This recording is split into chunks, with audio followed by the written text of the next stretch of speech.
Oh, yes. Welcome into Snow The Goalie, the only Flyers podcast, the People's Podcast, Players Podcast, Prognosticators Podcast, Pedialyte Podcast. We are live from the 2024-2025. Wait a second. I got a new one for you. What? It's the Pool Boy podcast based on how you're dressed. Look at how you're dressed. Yeah. Look at how you're I'm good to dressed go. for this, Russ. You know, That's right. Bundy wears a nice Flyer shirt. Yep. I'm in my normal attire, sweater, collared shirt, and looking good. Yep. You dress like a bum. What the hell's going on? I have my sweater that I usually wear is right here. Yeah. I have nice jeans over here. I just stripped down, and I'll tell you what, Bundy, I'm a little bit concerned because you looked and you were like, oh, look at that, he's wearing a bathing suit. Ant looked over. He saw a little bit of the hairy white man thigh, and I think it was more than a glance, and now I'm a little bit concerned. Yeah, it was shocking. It was shocking. It was so pale. Little bit It was so concerned. pale. The glare is what. Bundy, should I be worried? Now, mind you, we are in the midst of our live stream. We are in the midst of trying to get a better wired internet connection. Yeah, you might see one of the IT guys up in front of us here. They're trying to get us all. We're working off the Wi-Fi right now, so. Are we good? We're good to go. We're good to go. Plug it in. Plug it in. This ought to work. Let's see. Here we go. Anyway, we are in the midst of, it wouldn't be Snow the Goalie if we didn't have hilarity, last-minute changes, last-minute whatevers. Boys, are you excited for today? We're excited, and we're being joined by assistant coach Brad Shaw already. So, Russ, why don't you head down and go get into your dunk tank? Yep, I'll be back. And then Bundy and I are going to talk with assistant can we coach. set an over-under? How many times do I end up in the water in the dunk tank? 12. 12? I'll go more. I'll go 20. 12. I say 12. You? He says way under. Yeah, no, 12. I think it's going to be like 6 times. Yeah. 6 times. I'm not letting little kids knock me in the tank. There might be somebody else knocking you in the tank. See you later, Russ. All right. Thanks for joining us, Brad Shaw. Hey, Brad. Good to have you. Good to have you back. Thanks, guys. You joined us last year as well, and He's a regular guest with you've us. become every a year at the regular Carnival. now at this thing. Yeah, I enjoy these podcasts. It's fun. It's a fun part of this. Yeah, and well, this day is a fun day. It is great. All right, and we say it every year, but it just gets better and better to see all these fans come out and just be able to rub elbows with you guys, players and coaches alike for a few hours. It's just like a very special thing with this organization. Yeah, it's the legacy of it is pretty incredible. I've only been here 3 years, but I know they've been going 40-plus years and raising an incredible amount of money. And I think what's more important is the fans, like you said, get that face-to-face time with their idols and their favorite players, and it's a great environment to do that. It's too bad it doesn't happen more often around the league. Yeah, it's kind of cool experience that they have here in Philly, and it's kind of cool, I think, for fans today, because this is a fun team that you guys have this year. You come off a great win against Edmonton yesterday. Is that kind of sneaky, maybe, Brad? I was getting in the shower this morning. I'm thinking to myself, that might have been one of their best wins yesterday of the year. I thought it was. We were definitely opportunistic.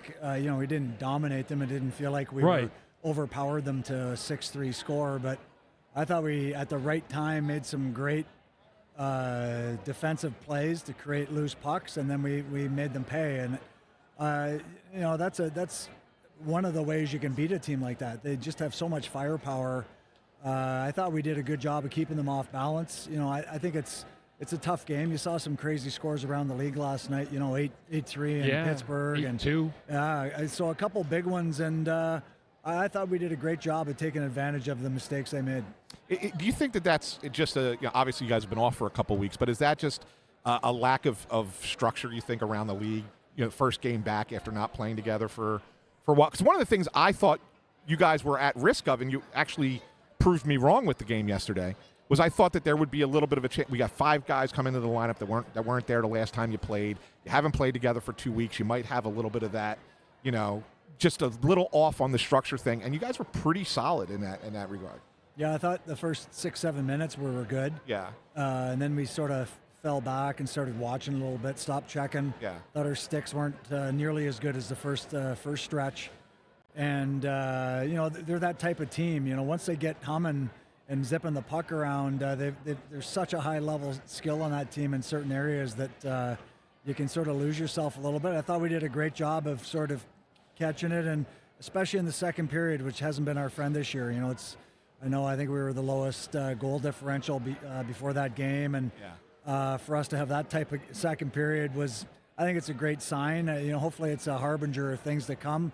I think with the 5 guys coming back, I think you have to remember that they're all NHL players. Yeah. And I think putting 5 NHL guys back in a lineup, there will be some miscues and some timing issues, but they're also having Tippett back and just watching him put the backhand in the top shelf. I mean, What a pretty shot that was. there's not many guys in the league that can do that, and so to get him back in the lineup is obviously a big boost to the offense. It's funny you mentioned 2 things that we talked about yesterday on the show.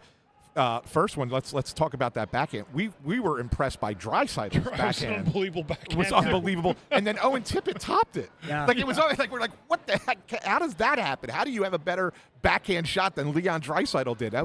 That goal was pretty incredible by Tippett. And the second period, we talked about it too. Like, that's something that's been, your Achilles heel in a lot of ways all year. And you guys really seemed to tighten it up there in the second period. And I was most impressed after they tied it at 3, that you guys just didn't miss a trick and you went right out and kept going, because that could have been a deflating moment, I think, at that point.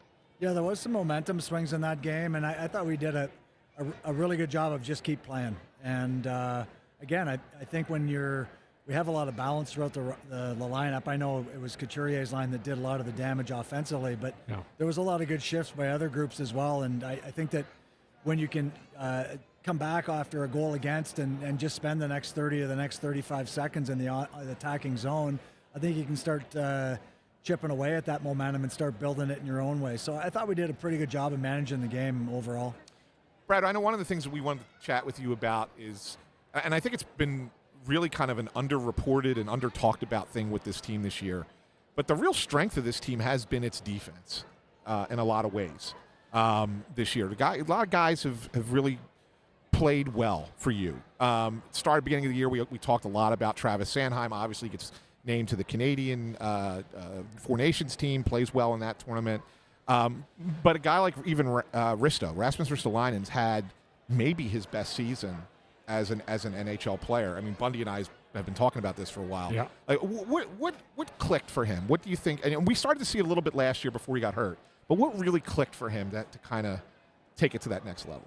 I think a big factor in that is he had a full training camp. He was healthy coming into camp and wasn't dealing with an injury or coming off a substantial surgery where there was limitations on what he could do. He was on the ice every day, and I think that I wasn't a big fan of training camp as a player myself. I actually hated it, but it's a necessary evil. And at the end of that camp, you're way more prepped to hit the ground running when the games start coming at you for real. And I think for him, talking to people here, it's really been his first chance to do a full training camp, get a couple of exhibition games in, get in a flow. And I think you take a look at guys that miss camps, for sitting out for contract negotiations. We had 2 guys in Vancouver 4 years ago when I was there, in Pettersson and Hughes. And their games really didn't get into gear until the first week of December.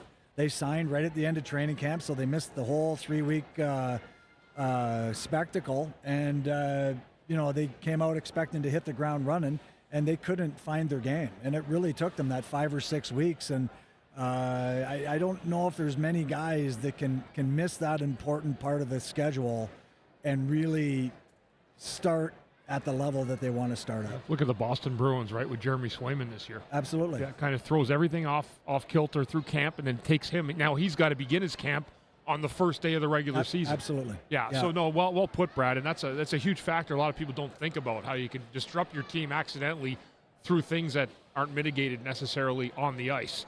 They're off ice things, and they creep into your locker room, right? Yeah, absolutely. And I think the other thing with Risto is that he seems to be having more fun with it. Yes. He seems to be enjoying it.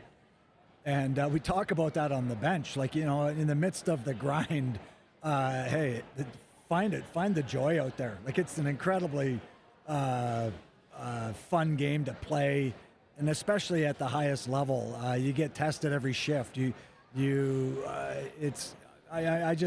I'm been really blessed to be able to stay around the game. And when you're behind the players on the bench, it's probably, I guess, the closest thing to staying in the highs and lows of playing. But I just think he's having a more fun with it. Obviously, it's gone well for him, and you have the puck more a little bit when things are going well, and everybody gets energized by that. But he's been a fun guy to coach. He's a very dry sense of humor and pretty quick to have the smart aleck comment back there on the bench. So he keeps the bench loose a little bit like David Savard did for us in Columbus. I thought he did a great job of, in the most tense moments would leave the tension a little bit with a little bit of a funny quip, and then you kind of settle down, take a breath, and get back at it again.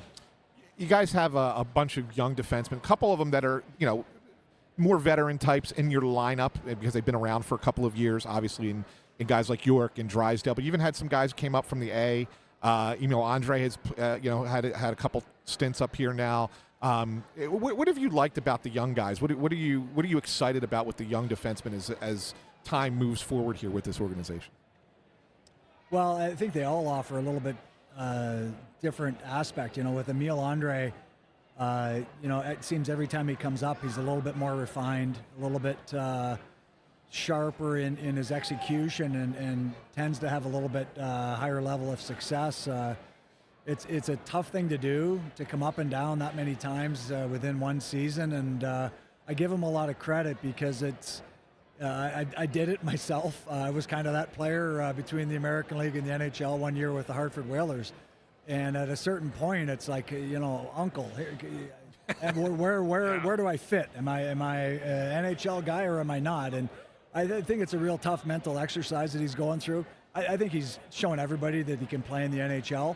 I still think he's got to protect himself. He's still a little bit prone for the big hit, and at his size, there's a lot of guys that feel like they can get that lick in on him. So, he's proven that he can play. We're in that process now where we're kind of looking at all our players. You mentioned York.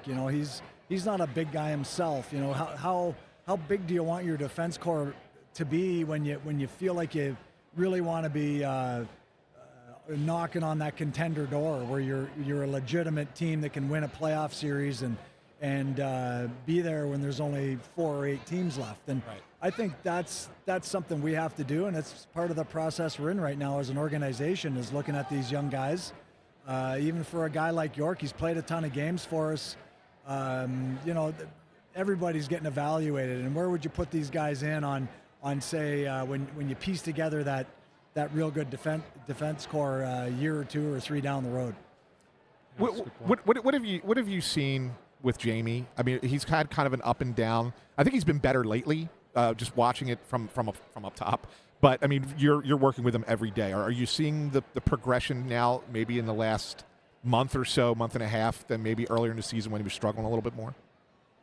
Yeah, I think that his defensive game has obviously gotten better. He's way more comfortable dealing with speed or skill or size. It doesn't really matter. I think he recognizes how his feet can help him find solutions no matter what the defensive situation is. And I think that's a real feather in his cap, a real sort of step forward. I think, if you weigh it out, has it taken away some of his offense? Has he had some of the focus not on the offense? And if that's the case, then, we've got to make sure we're not, that's not the message that he's getting. And we had a good talk the other day. I said, how would you feel right now if you had a point a game? I asked him, how many points do you have? And he was like, I don't even like saying how many points I have. And it's not that's for an offensive guy, that's kind of, where you have your pride, and, he's had points wherever he's been at every other level. And I think that he has to play with a little more swagger, has to learn how to inject himself or impose himself more often offensively. And I thought there was a couple glimpses of that last game. The one second period, he walked the line and threw about a 4-foot saucer pass. I think it was back to Mishkov. It probably could have been 6 or 8 inches off the ice, but he's got to tend to maybe overcook it once in a while. But I really think, at the end of the day, that's how he's going to help a team in a playoff series, is offensively. is he's got a skill set that not many guys have. And I challenged him, and how offensively sharp can you play through these last 24 games now? And so I'm just, we're concerned that it hasn't been an overemphasis on the defense, but Right. it's allowed him to get more minutes. It's allowed him. Obviously, I have a way higher comfort level playing him against almost anybody on the other team. I rolled through the 6 defensemen last night. When they have Draisaitl and McDavid's split, it's impossible to try and catch up and get guys off the ice. So we let our 3 pairs play against no matter who was on the ice, and I thought they did a great job, especially through the first period. It allowed us to sort of, get 8 or 9 or 10 shifts for each pair. Everybody's into the game, and if we have to shorten it up here or there or focus on something down the stretch, it gives you that flexibility, and that was a real benefit for us last night. Brad, you guys just had 2 weeks off, and talking to some guys, I'm sure some guys love it. I saw Tyson Forster one day. He said it was great. I got to go away and still get home to see my family, which tells you that's an awful long break in season. But listening to Torts, maybe a couple weeks before the break, he was talking about how some guys it was going to really be important to some. And Mishkov was mentioned at probably top of that list. He looked like he came out with his pants on fire yesterday, and the break certainly looks like it did work for a guy like that. Yeah, I think it's pretty daunting when you get to game 57 or 58 and you've never played that many regular season games, and you look up and we have how many games left? 25 left. Yeah, and so I think for him especially, that first year when you've got to get through that grind of the regular season, I think the break came at a great time for him, and like you said, a lot of other guys as well. And I think the coaches, my son plays in France. I got a chance to get over there for a week, Right. And still be back and feel like you're rested. Get on the ice with the guys for 2-3 days, and get right back at it. So I think for the guys that were in the tournament, obviously they missed that whole break, and I think that might play a bit of a factor down the stretch here for a lot of these teams that are in the playoff race. But we're hoping to sort of creep our way back into it, and I thought yesterday was a great step forward. Absolutely. Well, Brad, I know you got to head off to your next stop. No dunk tank for you. Wherever it is. No, that's why we send our guy. We send our guy to go to the dunk tank. Better him than anyone else. Yeah, but thank you very much for coming on the show.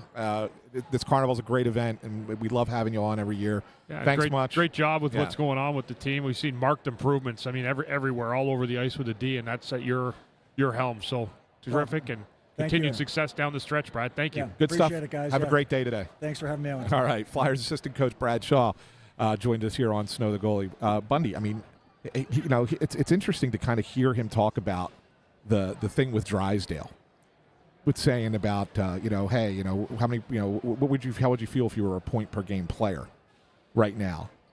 And no, it's not that one. It's over to your left. No, those are mic cords. I'm sorry, we're doing tech stuff here. It's the ones. I'm just trying to hear you because you're coming in and out. It's those. Yeah. One of them is you. Whichever one is you, I'm not sure. It's a little better. JJ, you're here. You can join us here. Well, we're rolling people up. Rolling them in. Rolling them in. Yeah, I'm schedule. I'm running all over the building. Yeah, I love it. Love it. All right. Joined now by the voice of the Flyers, Jim Jackson. How are you guys? Good to see you, You pal. could probably actually jump in our conversation we were just having with Brad Shaw. He was Yeah. very, very open, just talking about Drysdale. And Anthony, we're just going to get to the discussion about, Brad asked him, how many points do you have? And Jamie goes, I don't even want to tell you how many points I have, right? But he's saying, but understanding that that's his game, his offensive game. Right. And if he's on a playoff team, or this is a playoff team down the road, they need that offense from him. They do. But at the other side of it, we're saying to ourselves, how does that fit with a John Tortorella team? Because he gets so much emphasis on structural defense where everybody becomes a major cog in that wheel. For sure. So it's an interesting kind of look at it, right? It is, and whenever Brad Shaw talks, it's quite interesting. Yeah, as soon as he's done, he'll sign it as soon as he's done. No worries. Yeah, once I'm done, I do. I can't talk and sign at the same time. I'm just not talented. We'll get you. We're on a show. I will get you right after. But yeah, it's Brad Shaw is he's so basically insight. Everything is an insight, right? And he's obviously a guy who studies everything.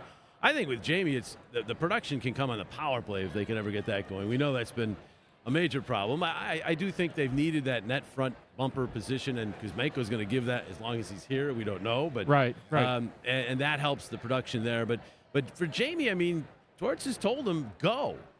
Be like a Werenski. Go. Be a rover. But the thing with that is you can do that, and Torts can say that, but then when you're out there roving and you get a goal scored against you, you're going to hear about it a little bit too. So you have to do it with sensibility and know when to pick your spots. I just think Jamie's trying to figure out when to do that, when he can do that without fearing not getting back and playing well defensively. I do believe maybe, Bundy, and you can relate to this better than I can because you're a defenseman a long time. I think maybe he's, for a while there, he was worried too much about the defense, so he wasn't taking any chances offensively. I mean, we know the skating's there, right? So. Yeah. It was just an interesting, the way Brad had presented it to us, and then you're talking about the other side with the defense. We were talking mostly about how he's been better, and it's just one guy. We just left the conversation before you jumped on with us, so found it interesting. He's definitely showing signs of improvement. No doubt. Yeah, I think in the last 6 weeks, really, it's been the best part of Drysdale's season. Yes. Prior to that, it was a little all over the place. Yeah, well, there wasn't much there. He's never going to be a Jacob Slavin. He's not going to be this guy that stays back and breaks up plays. But if he's contributing at the other end offensively, you're willing to give up a little bit of that. So I think that's where they're at with him. And the other thing with Jamie, and I think this point was brought up the other day in one of the press conferences, but I mean, if you have Drysdale's a prospect, obviously Cam York is here, not a big guy. Emil Andre's another guy who I think is a real prospect, but he's not a big guy either. How many of those smaller defensemen can you have? So at some point it becomes competition among those guys. Brad said that too. Yeah. Said the same thing. It's almost like you just, Really? almost like you were listening in. Oh, right? well, I was not. I was trying to find you guys, actually. Yeah, because, and again, like, do you have too many small defensemen? Do you need more size at one? And, Right. you're looking not for the regular season, but your vision for the playoffs and Right. what that looks like, whether it's 2-3 years from now. You're going to have one or two, right? But I don't know about three smallish defensemen because then you're going to have to play one all the time. Exactly. Well, JJ, this is a big event. I mean, obviously, this is what, like your 30th? I think so. I mean, we missed one during COVID. We missed one during the lockout. So I think I'm at 30. 30. Yeah. That's pretty incredible. It is, and it's amazing because I was at the Spectrum for the Carnivals, my first couple, and it's such a huge event, and every year. Bundy can relate to this. There have been times when we've had the Carnival when the Flyers have been in the middle of an 8-game losing streak. There have been times when it's an 8-game winning streak. It's definitely a happier Carnival when they're winning, but even when they are losing, to see the spirit that people have, and it's a good reminder, I think, of the fact that there are so many loyal Flyer fans. This is a team that hasn't made the playoffs in 4 straight years, probably. I mean, they still have a shot this year, but it would be a 5th straight year. You would think that spirit would wane, and obviously by numbers, the bandwagon jumping fans aren't there until you get into the playoffs. Right. But the loyal fans that are here, obviously, the spirit and dedication, loyalty they have is really tremendous. I always felt that when you lost a game before the Carnival, it felt like the first 20 minutes of the Carnival the next day just felt like the hangover. Yes. And then after that, everything went back to normal. The fans bring you up. They do. They lift you up, and then you lift the fans up, and then it becomes the Carnival. Exactly. I was saying to Anthony beforehand, I was just kind of getting a shower this morning thinking about yesterday's game and the Carnival today. That might have been kind of sneaky, quietly one of their best games of the year. After the third goal, Edmonton scored a third goal to tie it, and the Flyers slammed the door on them the rest of the way. I mean, I thought the Flyers started well, then had the second half of the first period. Hiccup, Edmonton really took control. I was a little worried at that point. I think Torts said after the game he was worried too. Then the second period, which has been huge for Edmonton, they're plus 33 in the second period, and not great for the Flyers. I mean, that was just a great period for the Flyers to score 4 goals. But I think I'm with you, Bundy. I think that third period might be more impressive. They allowed 2-3 shots against the team who averages more shots than anybody in the league when that team was behind and they were loading up Draisaitl and McDavid. And to limit them to 2 or 3 shots in that period was very impressive. So there's a lot of different ways. The second period was impressive, but maybe the third period defensively was even more impressive. Yeah. And one other thing we talked about with Brad, but you had to have a great view of it from the broadcast booth. 2 weeks off really did Mishkov a good bit of good for him, right? Yeah, he looked really fantastic last night. Yeah, although he he looked fantastic against Washington 2 games. Well, that was Ovechkin. That might be a little bit of might have been McDavid this time. Crosby. He's just got to pick out a player of the other team that he needs to impress. But he was great. It's interesting. I mean, Coots was great too, and you start to think, when they have rest, these players are playing better. But, of course, the grind of the NHL season, especially with the compressed schedule this year, you're not going to have that much the rest of the way. Although the Flyers, a little bit easier than the other teams because they've played so many games already. Like, they don't play again until Tuesday. Those guys should be well rested for that one.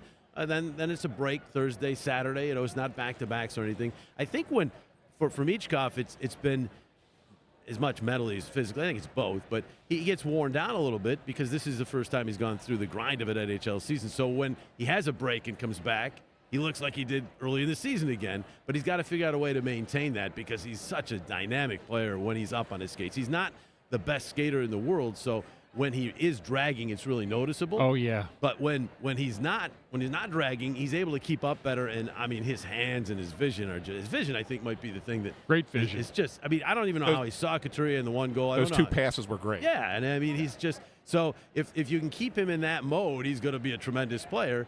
But it's learning, going through this grind. Every rookie goes through it, especially guys who are coming over trying to learn a new language. All that, you got all those things added to it. So.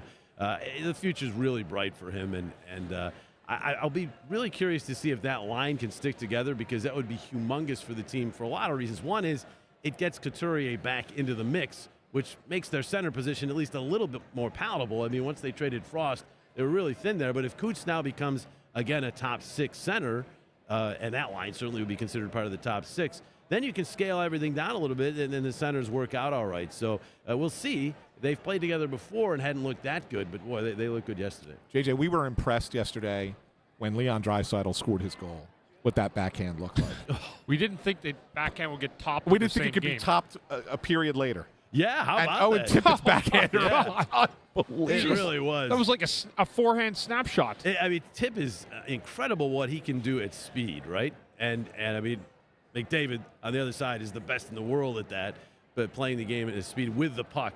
But Tip can do that. Tip is probably, I mean, last year he had the highest speed burst with the puck in the league. Yeah. Remember that? You remember that play? I do. There was like 5 seconds to go in the period. Yep. He had the puck in his own zone, and he just took off. Yeah. Didn't score, but had the highest burst in the league. He'll be up there again. I mean, he just blew right by Kulak like he was standing still yesterday. And then I think he got a little bit of a break because the puck rolled right before he went to backhand it. But, I mean, to elevate from there at that speed is just unbelievable. So, yeah, I think he topped Draisaitl. That's saying something when you top that. Yes, it is. Yes, it is. Both nasty backhand. Yeah, we were so, like, when we saw that Draisaitl goal, said, that's one of the prettiest goals I've seen this season.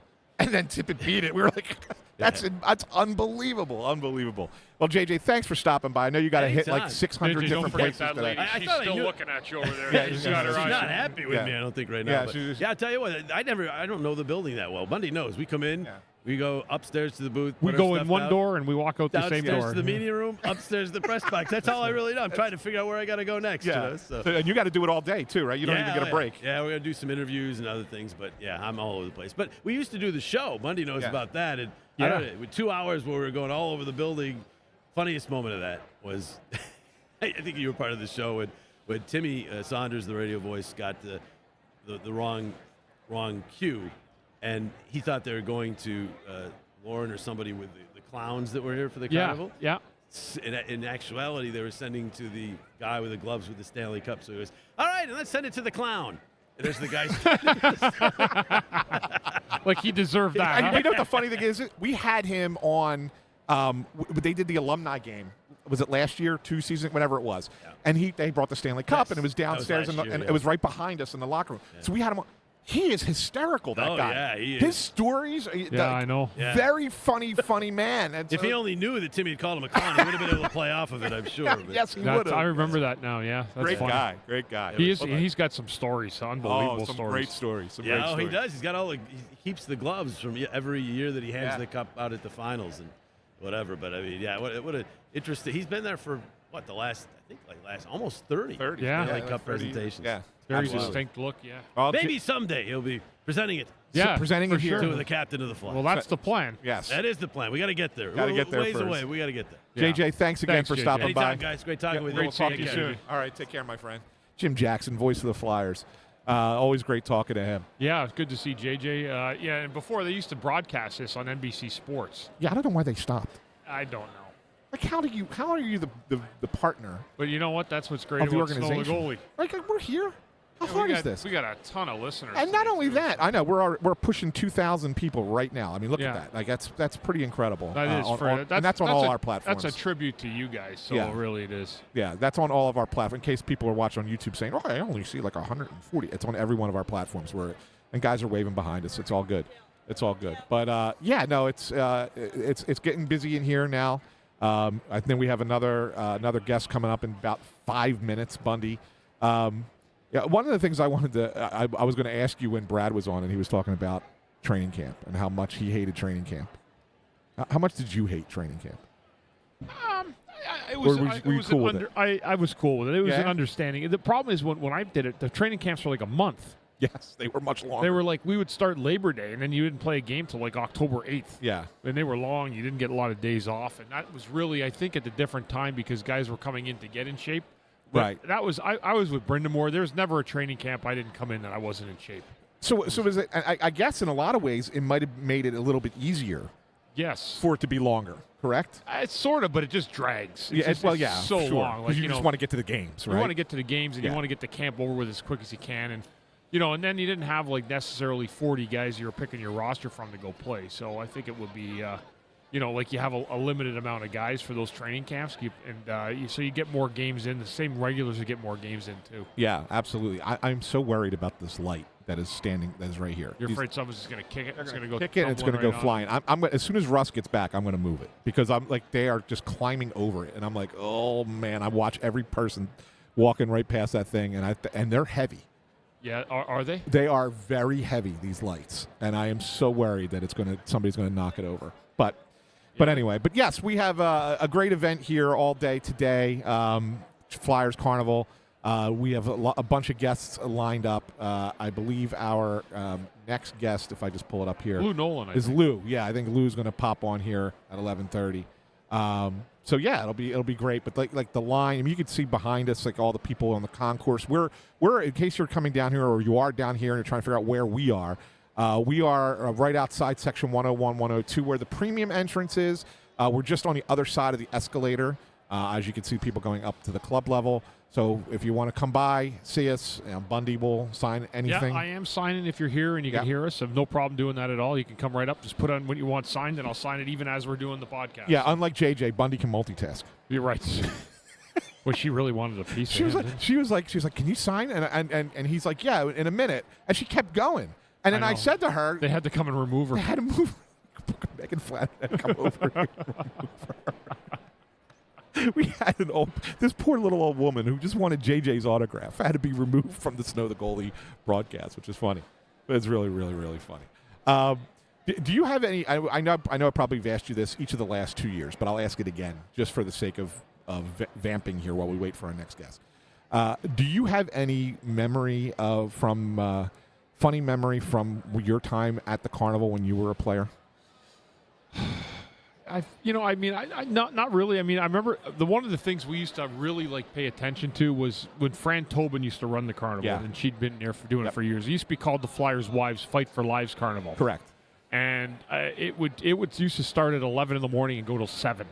Yes. It was like all day. And wasn't there like a break in between, like a short break? Like there were 2 sessions, if I remember correctly. There was.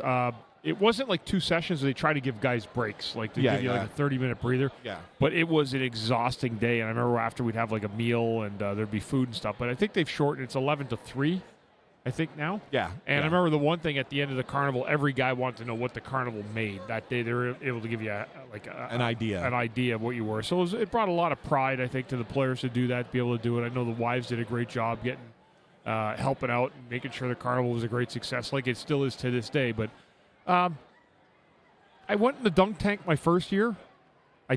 Probably the same one you broke your toe in. the same one Russ is in right now. And but we always had fun. The carnival was always fun. It's really, you could see the joy in kids' faces when they come here. Like the kids just love it. What's the most unique thing you ever signed your autograph to? I mean, you really want the honest answer? Yes. I've signed a boob.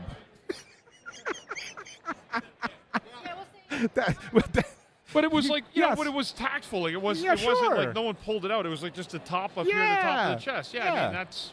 Yeah, absolutely. And any guy that tells you that they haven't done that is a liar. Well, because you saw because during the Eagles parade, you saw Zach Bond stop and sign that baby. Did you see that? Yes. Signed the baby. Yes.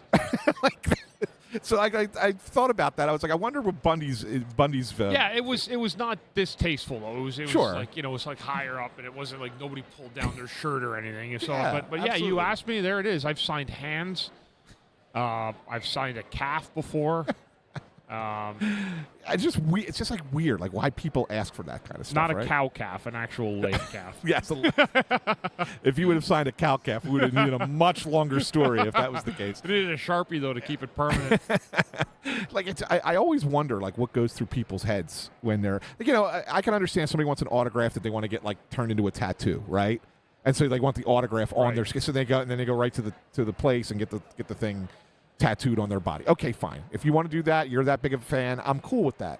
I just don't understand like why you're signing a baby's head, for example, or a boob for like what are they doing? Are they not going to wash it? Like what are they? Yeah, I don't know what Yeah. they're thinking or what the plan is with it, but it's I don't. Yeah, I mean you're gonna wash that. Hey Lou, Here comes the boss. Here comes Big Lou. Anthony, hey, happy birthday. Did I see you happy Yeah, it birthday? was recent. It was a couple weeks ago. But thanks, Lou. I appreciate that. Well, mine is slow. Lou, I guess we're just going to start off and ask you. We're going to ask you the easy question first. How many years have you done the carnival now, Lou? Because I know JJ. I think I'm around 30, maybe a little less than that. You've got to be 46. 46 carnival. Amazing. And there was 2 years that they didn't have it, right? Yeah, I guess the COVID thing shut And that then down and then for the a lockout while. and the lockout, the year that they Lockout? the lockout, there was no season. Well, Right? you've done your 94. stats then. You 94, know more than I know. 95. That's for sure. You Well, that know was the more year- than I know anyway. Come on, Lou. Come on, Lou. For 46 carnivals. Wow, that's awesome. Yeah, they've certainly changed down through the years. And Bundy, when he was doing the carnival, it was a little bit different, Mm-hmm. Remember when we used to auction off equipment? Yeah. Had that mannequin. But we were saying too, Lou. I remember I was just telling Anthony. I don't know if you remember this. They used to be some of the carnivals were 8 hours. They would go yeah. from 11 to 7. Doing on early some- bird and then the other one. The early bird. Back and when then- Fran Tobin was running it, Yeah. right? Yeah. Yeah. Yeah, you're right. The early bird. Absolutely right. You are. Yeah. Yeah, you paid extra and you got in early, and maybe it made it easier for you to see people and get autographs. Yeah. I don't remember, but then when the throngs came in later, the lines were like, out the door. I mean, it was crazy, but all good fun. No, it's a great time. It's a great time. How much are you loving this now, Lou, that you're in your, I guess your 49th season? 50th season? Doing I think with the it's- PA? This is 53 or 4. Well, that's with the team, but doing PA is is it that's that long how too? many, Yeah, okay, the all right. year before the first cup, Okay. when the Canadians beat us. Okay. In the semis, I guess it was. Yeah. Who knows what they called them then? I guess that was the conference they weren't it wasn't Wales conference then, right? They didn't name it Campbell, maybe? Well, Who knows? Campbell, yeah, because I think you guys were considered the Western Division for a little while. Weird. Yeah, just somebody didn't totally know. weird. Yeah. Somebody said, what? Yeah. Western. Yeah. I think it was Campbell Conference back then. Campbell Conference Finals. Yeah, well, that was the one, and then I was a PR guy before that. I Right. worked with Joe Cadillac, made sure the stats got to whoever wanted them or whoever needed them, and things of that nature, and everybody's taken care of in the press level. And I used to write the sheet out. We just wrote a lot of stuff out. And, Right. I didn't see many goals. I didn't. And when the announcer left, I told Lou Scheinfeld, I want to do that. I had already been on the phone and recapped goals, so it was easy to just slide down there. Right. Bigger audience for sure, but I managed it pretty good. But what's it like for you now, all this time later? Still loving it? Yes, Every minute of it, right? I am. It's certainly changed because when we went from a dot matrix scoreboard where they fed in tapes, punch tapes Yeah. to make things happen, to now where it is a huge show. I mean, we're talking about a huge show here, and we have people that the Arena Vision group takes care of that, producing not only the game itself but videos to go on. Yeah. And things of that nature. So it has changed. Yeah, the video tremendous. board's changed everything, hasn't it, over the years? Oh, it has, Bundy. You're so true with that. I mean, it. I never think of that, Lou. Until you mention it, you're like, right, the video in these buildings changed your job entirely. Absolutely, and what it did was, I used to be able to do the game, walk across the ice at intermission, get a couple of coffees, and come back, and be in my seat by the time the guys came back on the ice. Well, I don't have that luxury now. Also, I'm not in the penalty box anymore because the league chased us out of there. I'm now at top of 112, which is a great seat. I can see everything. I was going to ask you what the difference is like for you. I had a monitor down on the ice when I was in the penalty box, so if I wanted to, I could see the corners. But I was so busy at that point, I didn't really watch the game as much. I watch it when something happens. Bing, right off the bat, you got to go right away. Right. And but now it's I'm watching the game, and the scoreboard has it. And if people stand up in front of me, I just watch the board, and I'm 2 seconds later or something of that nature. There's a delay, little delay, but generally it's changed a lot.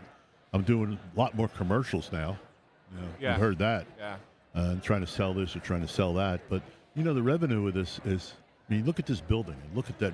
What people have done with this building. And there's a new one coming. Yeah. Hey, I'll tell you guys a story. Yeah. You both know Paul Coffey. Of course. He's a friend of mine. Played with him, yeah. Bundy was a teammate of his. That's right. And I saw him in the hallway the other day. He was in with Edmonton, and he says, "Lou, how are you?" We're talking.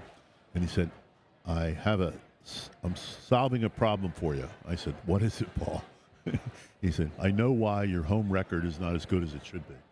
I said, "Why is that?" He said, "Because the place is too nice. Our room is beautiful." He says, "I can't believe how nice this building. It's like our home rink." So the situation is like that. And what they've done here with the revenue that's generated by this club and everything involved here is push it back into the building. I mean, you look at it in the renovations, it's a marvelous place. Yeah, it is. It's a beautiful building. And I understand it, and it may be the busiest building in America. Well, it certainly is. I mean, you got two sports franchises. I think that there's only something like 40 dark nights of the entire year out of 365. It's hard to find one, I'll tell you. Yeah, that's unbelievable. To get that, you don't have very many that are that good. So it's really cool. Lou, favorite memory from fan interaction at the carnival before we let you go. I know you got to hit 5 other interviews today. Well, that's okay. None are as important as yours. You may say that a few more times.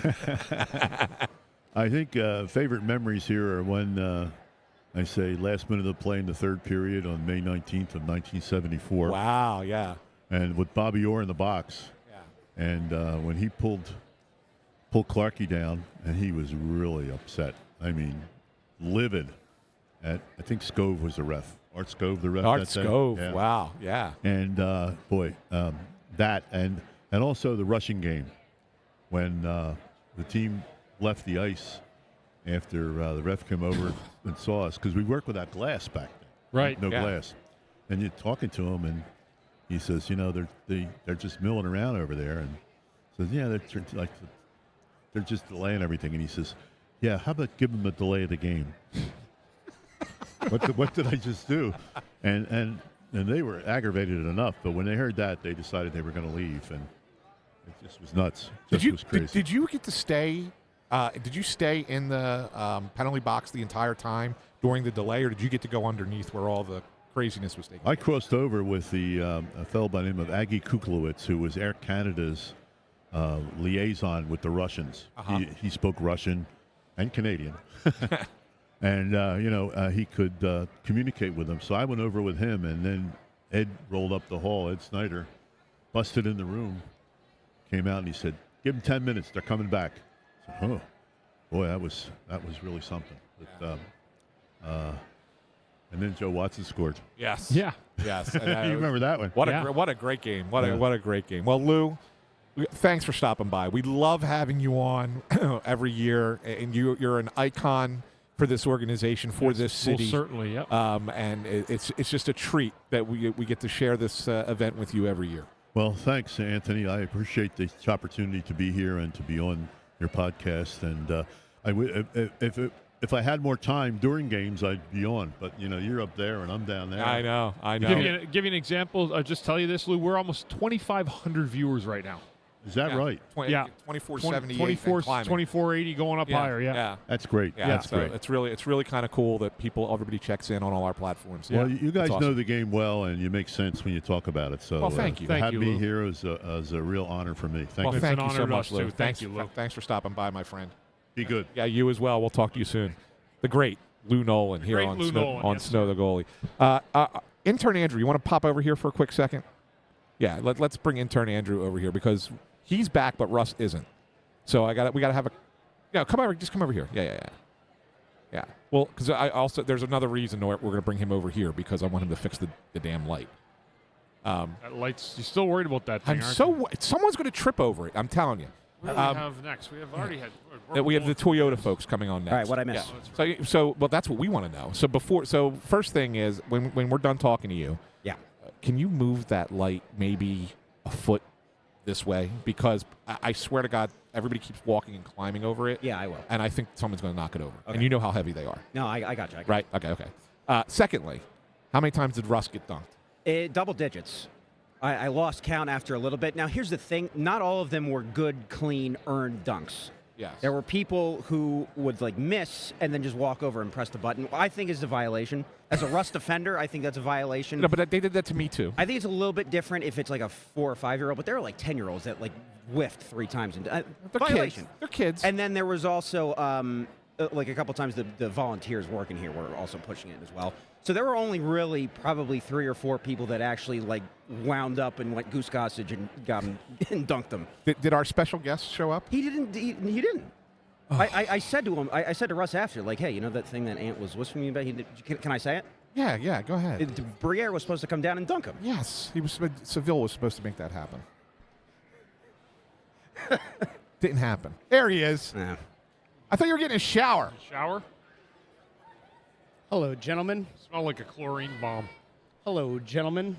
Hello, Russell. How did that go, Russ? You're a little off. The camera's a little I'll off. move it. Yeah, you'll move it and get in the light too. That'd be great. I was dropped in the drink a few times. A few. I heard it was double digits. I will tell you that there are a lot of small children in this area that have very, very strong arms. How many times did you go down? How many times was it earned? Probably 6. How many times did I end up in the drink? Probably about 14. So I was right on the over, right? Did I say, was it about 14, Andrew? Would you say about 14? Yeah. Now, in fairness, we did get to a point. I said there'd be no charity. I said, little kids coming up with their crutches. Tiny Tim wasn't going to get to push the button. But what we found is that the tension on the thing was a little bit harder. And so there were some small humans. There were a number of small human beings who, a few times there, they hit the target twice. And so I said, all right, fine, hit the button, kid. Yeah, well, because sometimes you hit it and then it doesn't knock you down. Yeah. I mean, listen, it was a lot of fun. I will tell you that I gave them 32 minutes, not 30. And that the person after me, who I'm not sure who it is, and I hope she doesn't take offense if she watches the show. I'm not good with names anymore. She was waiting for warm water to get added. So her time has been ticking away. So I gave 32 minutes, and I think she's going to end up giving about 22 by the time it's all said and done. Maybe she's the smart one. Might be. Yeah. But we do this in the name of charity. Yes. So we've just kicked. We've had kicked around 3 guests already. We've had a good show so far. Good. We have the Toyota people coming next, I believe. Yes. Hey, good. One other question for you, Russ. Yes. Was I right about the hardest part getting back onto the seat? No. That wasn't hard at all. You know what was actually hard? I had to figure out the technique of falling in because I got hit. If there's a personal compensation lawyer out there, I got whacked in the back by the board no fewer than 7 times when I was going down. That I felt it whack me in the upper back. So then I changed my technique of how I was sitting to try to almost launch myself forward as I was yes. going down. That's true. You're right about that. It was good.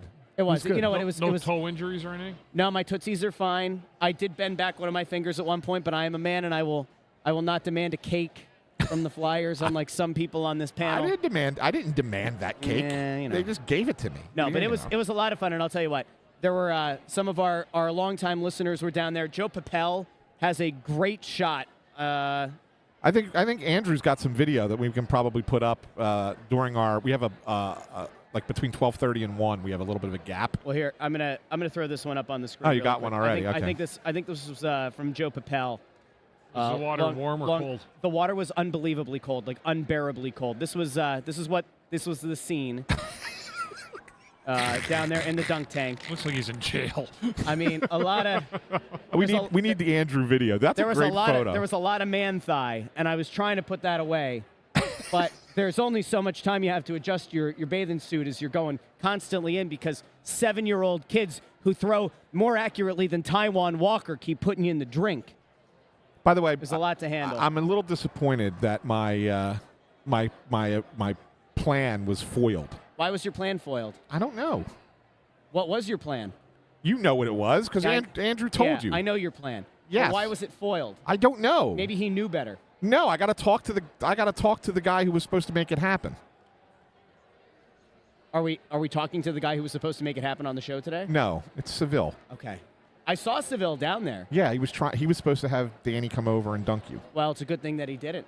I'd have grabbed Danny and I'd have yanked him in there myself. That would have been fun. That would have been a fun good stuff. interaction. Yeah. I wanted to get that on video. I'm disappointed. Anyway, it was a lot of fun. Yeah. Thank you to Flyers Charities for thinking for some reason people would want to dunk me. I don't know why anybody would ever want to dunk me. I'm not annoying, trolly, or anything, but it was a lot of fun. It's a good time, right? I'll do it again next year. Good. I'll take it for the team. There you go. You know. Good job, Russ. You're the youngest of the three of us. That's good. Yeah, I mean, when I did come out of the locker room, though, like I finally got dried off and a little bit warmer, putting my clothes back on, and I saw the lady and they had the hose in the water, and I was like, oh, did like a lot of it spill out? And she said, no, they're putting warm water in. They're putting warm water in. You see what Allison suggested? No, what did Allison say? Maybe Briere will show up with a oh, Jesus. No. Please, no. Please, no. I can't have that. No more. No more. But anyway, Joe Papel wasn't the only one. There was somebody else who was sitting up behind and got the here. I'll throw this one up here too. It was crazy. Here we go. Oop, there we go. That was the behind shot. Oh, look at that. And there's a good line for you there, Russ. Yes, it was a very long line. Yeah. I don't know what these children. I don't know why these kids had an issue with me. Somebody had beef with me. It's not the kids that have the issue with you. It's their parents. There was one guy. Intern Andrew can confirm this. There's a guy who looks like, I don't know if Sean Couturier has a brother, but this guy was like 85% Sean Couturier. And he had 4 kids with him. And those people dunked me. I think it was those people. I think that girl with the pink jersey, I think she dunked me. With Really? Very strong arm. Very strong. Joe Papel? There's Joe Papel. There's Joe Papel. Did you dunk him, Joe? Joe did not dunk me, but he got the picture. Joe, come on Yeah, over to the we put the microphone real picture. quick. Come to the mic. You can just tell people real quick. Yeah. Come on. I mean, it was just. Oh, that's funny. Good morning. How are you, Good Joe? morning, Joe. Good to see you. Great Good to see What's you. going on, too. Joe? Thank you, Ant. Yeah. Hey, Chris. How was it? How was Russ in the dunk tank? Russ was beautiful. He was trash talking all those wonderful little kids.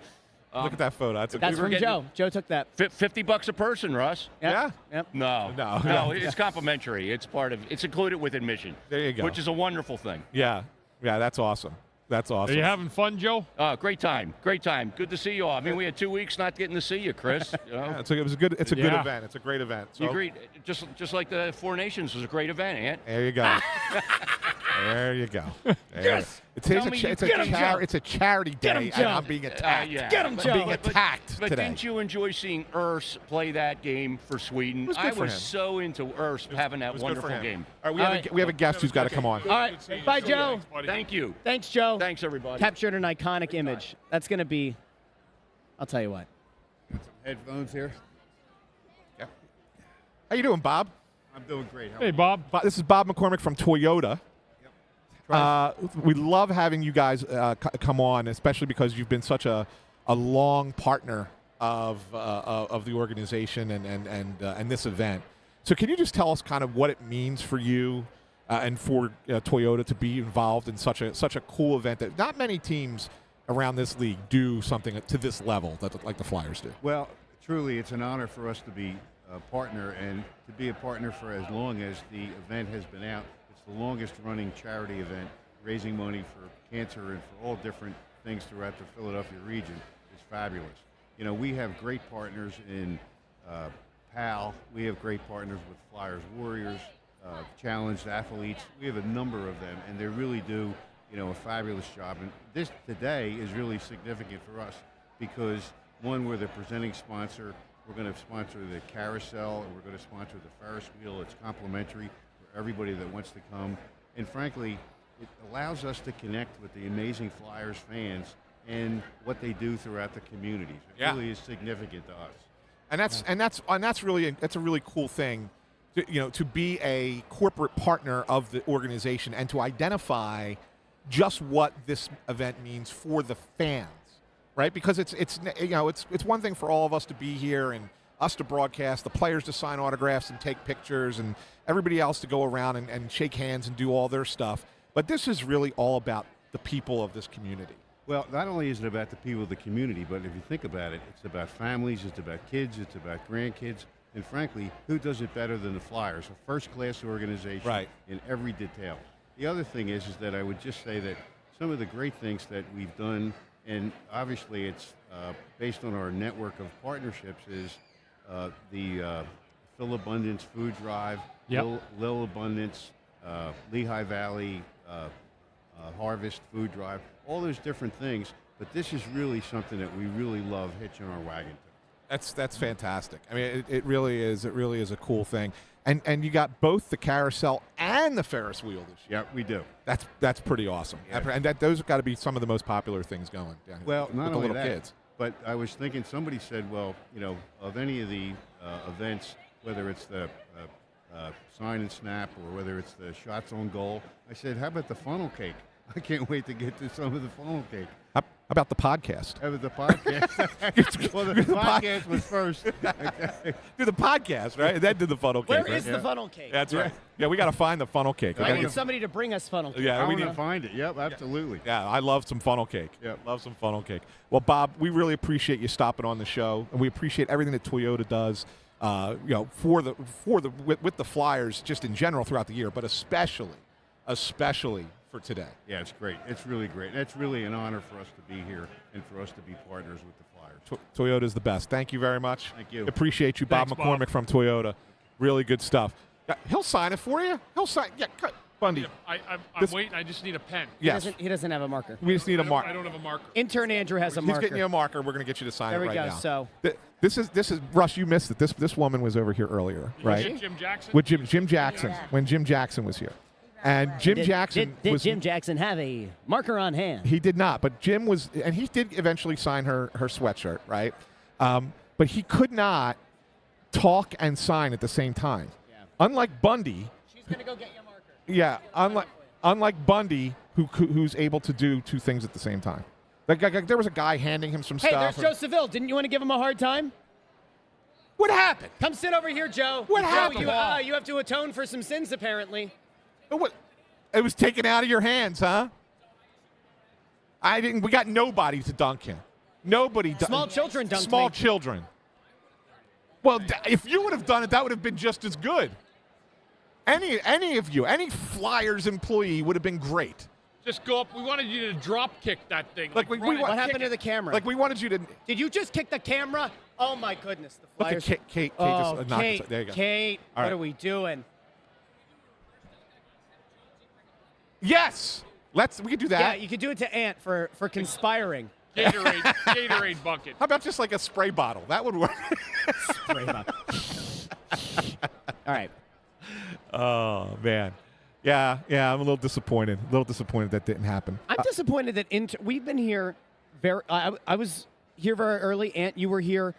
Andrew was not here to set up initially as early as we were. Very sad. And not only did he not show up first to set up, but he didn't bring us funnel cake. And I didn't know there was funnel It's not cake. his fault. And I have to be honest, I thought there'd be a lot of funnel cake, Isn't Andrew. there free ice cream here today? Hey, too? by the way, you know, I thought there would be treats and special sweets that Andrew would bring to us, and he's brought us nothing. He's brought us nothing, not even humor today, not even a joke Russ, Do you have a stat of the night? Russ, you know what Andrew does need to do though. See, since Kate knocked our camera, What? we have all the little camera icons up on the screen, including the crosshair. Oh, there they they're just gone went now, away. yeah. Okay, never mind. Yeah, they just disappeared. So, but right, so it's good to finally have you up here, Russ. Bundy and I have been pulling our weight for the last hour. Almost an hour, yeah. Yeah, and actually over an hour because we did start early. We just started before 11. Yeah. So we did this first hour and kind of feel like. What are we gonna do? Dan and Jonesy are coming. Yeah. Are we gonna drop one of us? So they'll sit in this chair and they'll just hand the mic back and forth to each other. Oh, okay. Yeah, that's what it's the loose mic, so we can have them hand it back and forth. We could send Ant on an excursion looking for sweet treats. You ain't sending Ant on any Why excursion. can't Ant go on an excursion? Ant's not going on an excursion. It's good for all of us to do some moving around. I went in the dunk tank. You could be the fetcher of the desserts. This guy over here with his daughter, who's standing there in an orange Flyer Yeah. shirt. We used to work together in the Did you? newspaper. Yeah. What's his name? Andrew Cushman. If I yell to him, Yeah.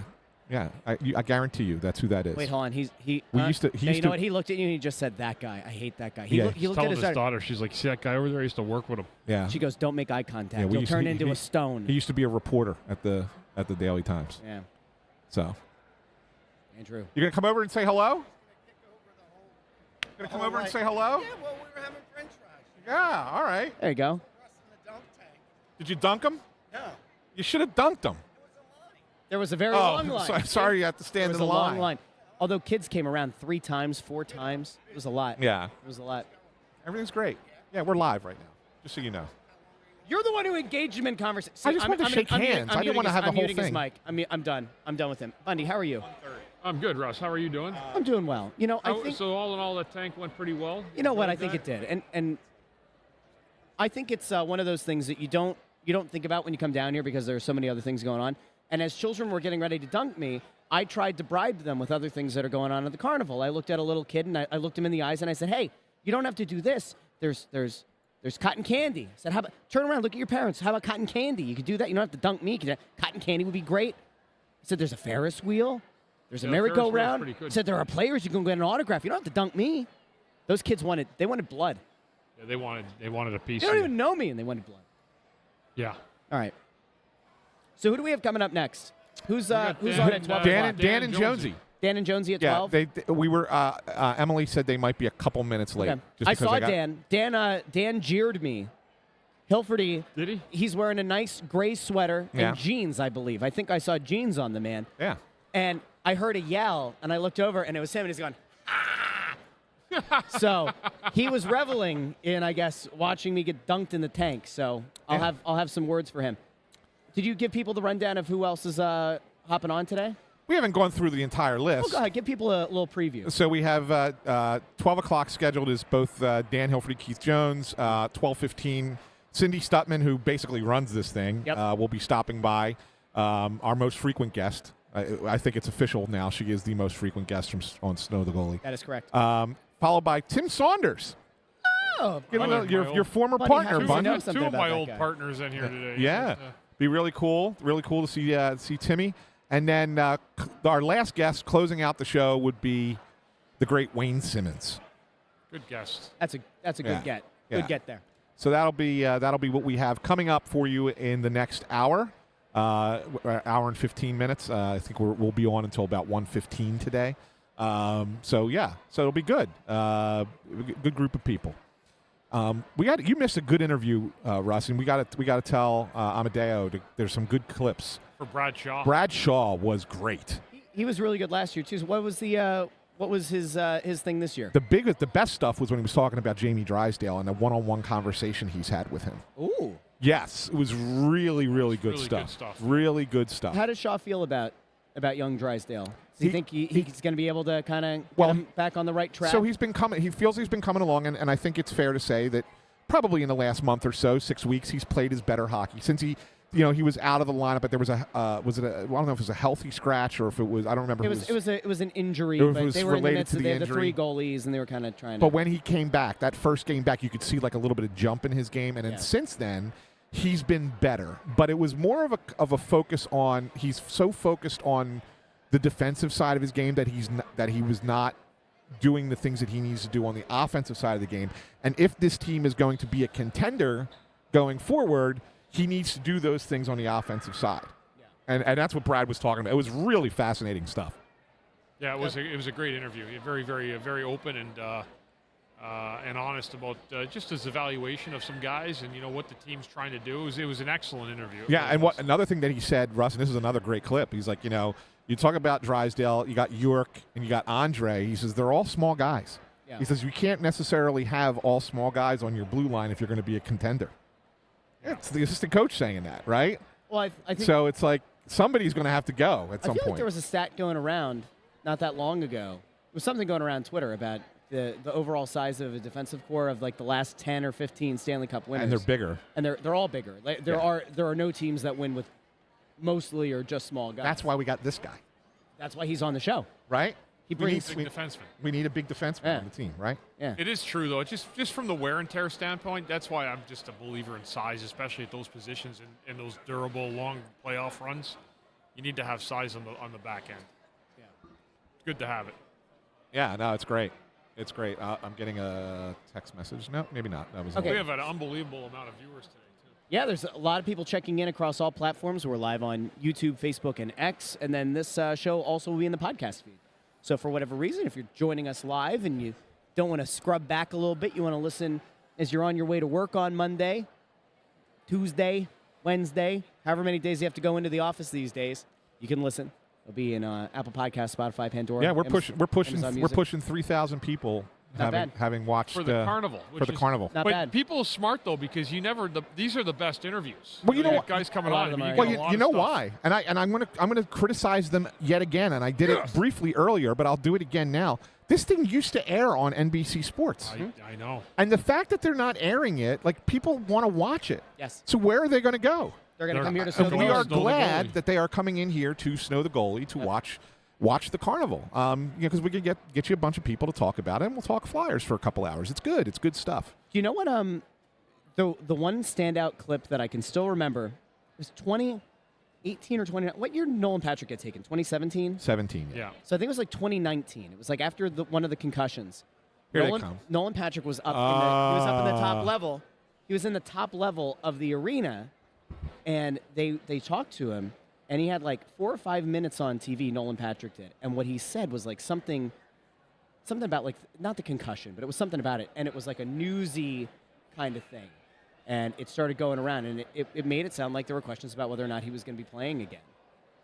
And I mean, and that's not why they stopped airing it, but that was like one of the very few times that media got to talk to Nolan Patrick. If you remember, he was very, very hard to get a hold of, and he was very media trained. Yeah.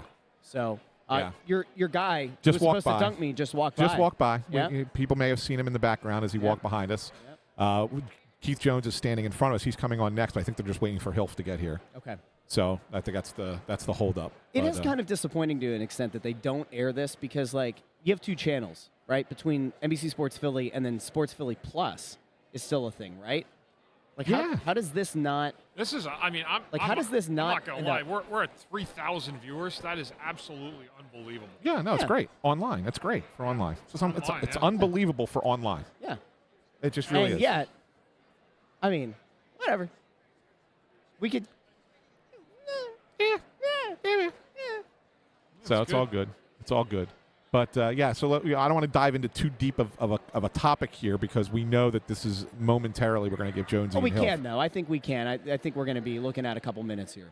Yeah, it depends on where Hilf is in the building. I will remind people who might have missed this yesterday, because some people I know, especially in the podcast feed, will listen to Press Row Show postgame, and it has not hit there yet. It's going to be clipped up and dropped in the podcast feed. But we got into the Four Nations topic postgame yesterday. I saw it on YouTube. Because I had video guy Amadeo, clipped it, put it up on YouTube. Yeah. But I'm going to put it in the podcast feed. Good. But we did a big thing about the Four Nations. The reaction to that, I think, has kind of gone in line with what the reaction has been to it for a couple of weeks now. Two of us up here, we're willing to admit we were wrong. One of us is an ostrich with his head buried in the sand. No, he's not. Ant the ostrich. Ant the ostrich. Ant stands by his everything that he ever says. That's all. Stands by. Stands by it. Stands by it. Yep. All right. Yeah, you can tell Jonesy's That's just a there. Michigan- Jonesy's being on and well behaved right there, like the good teammate he was when I played. When we was waiting for Hilf, and we're going to get both guys on, and sure there'll be some good questions and a good interview. I know this was new to Hilf too a couple of years ago, the Carnival, right? Like he'd heard of it and seen it before. But I remember how like kind of amazing of a Flyer day that this really turns out to be. Yeah. You see this jersey over here? Is this a CSKA Moscow Mishkov jersey, or is that the Sochi Mishkov jersey? That's a good one right here, the blue one. Right there, you see it? right Oh, there? this one. I see the star, so I think that's CSKA, but I'm not positive. Yeah, I think it is too. But we have a KHL jersey here, the Mishkov jersey. Well, there's two. I don't know who the other one is. My Cyrillic isn't very good. Yeah, I don't know who the other ones is, but I'm pretty sure this is the CKA one. It's my only regret from college is that I bailed on that class I was auditing because I was already over my credits. Yeah. Intensive Russian. I wanted to learn how to read Cyrillic. But they do know some Russian, Andrew. You want to learn? Yeah. All right. 26. I wonder if that's Could that be Demidov? No. It's not long enough. no, but it could be. Could it be Kuzmenko? No. No, No. I don't know what. The P makes an R sound. Yeah. What does the T make? Is it a T sound? I don't know. I don't remember. I do not remember, Anthony. Yeah. So let us think about something that has an sound as like the third letter. T-E-P-T is what it starts with. Help us at I don't home. know what that is. Tertishny. Tertishny? Is it? Oh, it could be. Go ask. Ant, get up and ask. Go tap the guy on the shoulder. You want He me to looks- ask him? Yeah, he looks friendly. Go ask him. Andrew ask him. Andrew No, ask you're him. going to send the poor intern to go ask That's that. what the intern's job To is. figure out whose jerseys those Say, are. очень приятно меня зовут It is intern Tertishny. Andrew. Am I Yeah. right? Yes, it's Tertishny. It's the sun. Ah, it's the sun. Okay. Jonesy figured it out. Yeah. Intern Andrew. Intern was going to have to walk over there. Очень приятно меня зовут intern Andrew. Yeah. Oh, here comes Jonesy now, Jonesy's here. and Hilferty's I think right behind him. Hilferty's, it's not jeans. He's got nice kicks and some comfy looking slacks on. All right, here we go. Yeah, right here. And the lineup. Good to see you, pal. Oh boy, oh boy. How are you? Yeah, look at him. Yeah. You a lefty? He's getting himself ready. Good God. You're a Good. right-handed All right, shooter? so we only have one set of headphones. Hey, Jonesy. So whoever needs the He needs headphones, He needs him. Ant won't jump off, so we gotta give him. you'll share the microphone. Just hand it back and forth to each other. I'm just going to keep my headset off, so it'll talk loud enough so you can hear us. Yeah. You got an autograph request. Yes, sir. Yes, Yeah, sir. you got no autograph. You know, wait, this guy's got Jonesy and Hilferty here, and he's asking for Bundy's autograph. Yeah. Well, I mean, nobody wants my autograph. So good to see you guys. Thanks for stopping by. We appreciate you coming on as always. And let's just start with this event, Dan. I mean, this is your second one. Really, I know last year you were kind of walking around, getting to know everybody, and like kind of taking it in a little bit as well. This year it's a little bit more, you're a little bit more involved with it, right? What's your impressions thus far? Well, actually, and it's my third. Oh, that's right. Yeah, but the first one I was in a daze, and I actually was wondering what the heck am I doing That's here? right. But the second one, I avoided you guys like the plague that first one. But the second one, I began to get a feel. This year, it just is a special moment, not only in terms of the fans and occasionally stopping to have a conversation with one of them, but also as it relates to the players and having 2 years to get to know them, to understand that not only are they dedicated to their craft, but they're dedicated to the community. And it's just a fun thing for Joan and for me. We were just talking, guys. I say it with such pride because it used to be on NBC, right, Jonesy? They used to put it on. We have almost 3,200 viewers watching the carnival. Whether it's interviews, getting the view behind us. I mean, that's an unbelievable For online, that's a for huge an number. online interest Yeah. for people to see that. No, it's awesome, and that's telling you guys you're doing a good job too, getting the word out there, which is awesome. But at the same time, the turnout is really good, as it always is. Credit to all the volunteers that do so much work to make this a great event, and they make it flow easy. Like everyone's having a good time. It's fun, and it's for such a great cause. So there's a lot of reasons to be here, to enjoy it, but also to get the word out there that the Flyers are more than just a hockey team. There's a lot more to it. Yes. And I think that's something that Hilf's done a great job with too, but it's been carried on through the years, and I think we're all proud of it. All of us that played here, like you did. Yeah. It's a big deal. It really is. To see this many people, even waiting this morning coming in, the excitement out outside, kids playing ball hockey and football out in the parking lot. It just felt like a big Flyer party again, like a family gathering almost. And I always said, Jones, you know this too, it's always better after a great win the day before, isn't it? Yeah, Bundy, that is so true. You sleep better, food tastes better after a win. But I just want to echo something Jonesy said. You've got Blair Listino, who's chair of the foundation. You've got Cindy Stutman, who runs Flyers Charities. And you have all these people that work in this organization or volunteer. They didn't sleep last night. I know. They were here to get it set up and make it special for all of our fans. And to me, that's the heart and soul of this carnival. And that's something that's really worth pointing out, Dan, because and Jones, you can talk about it as well. This was a little bit more of a unique situation because you guys had a game yesterday, but then there was a Sixers game, and then you had at 7:30. It's not even like it was an early tip-off. And then you had to flip it for the carnival. So it's almost like you guys are running on pure adrenaline at this point. Yeah, there's a lot of people are. Yeah. Some of us are lucky and went home and had a good meal and took a good sleep. So came back in and showed up. So for the others, they've done a great job of getting this ready, and it's awesome in here. The fans are having a great time. They have an opportunity to meet their favorite players.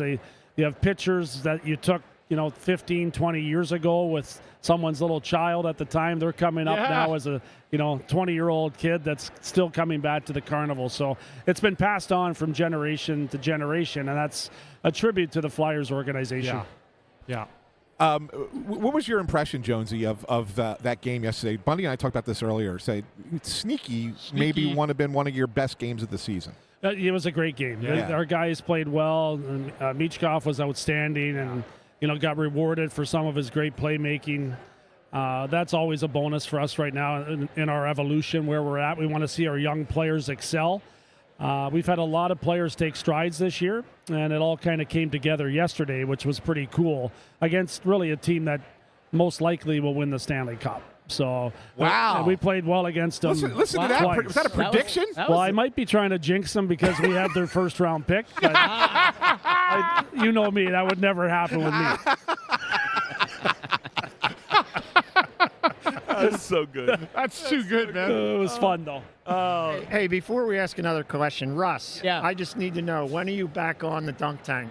I'm done for the day. Done for the but day. I'll do it next year. I'll All do right, it again. good. I'm signing up early, man. When Just for the fun of it. When I saw you down there, I thought you were going to run over. I was ready for you to stiff arm a 5-year-old and get up there and punch the thing. So I was actually maybe a little bit relieved. Never entered my mind. There are so mind. many small kids with such unbelievably strong arms down there today.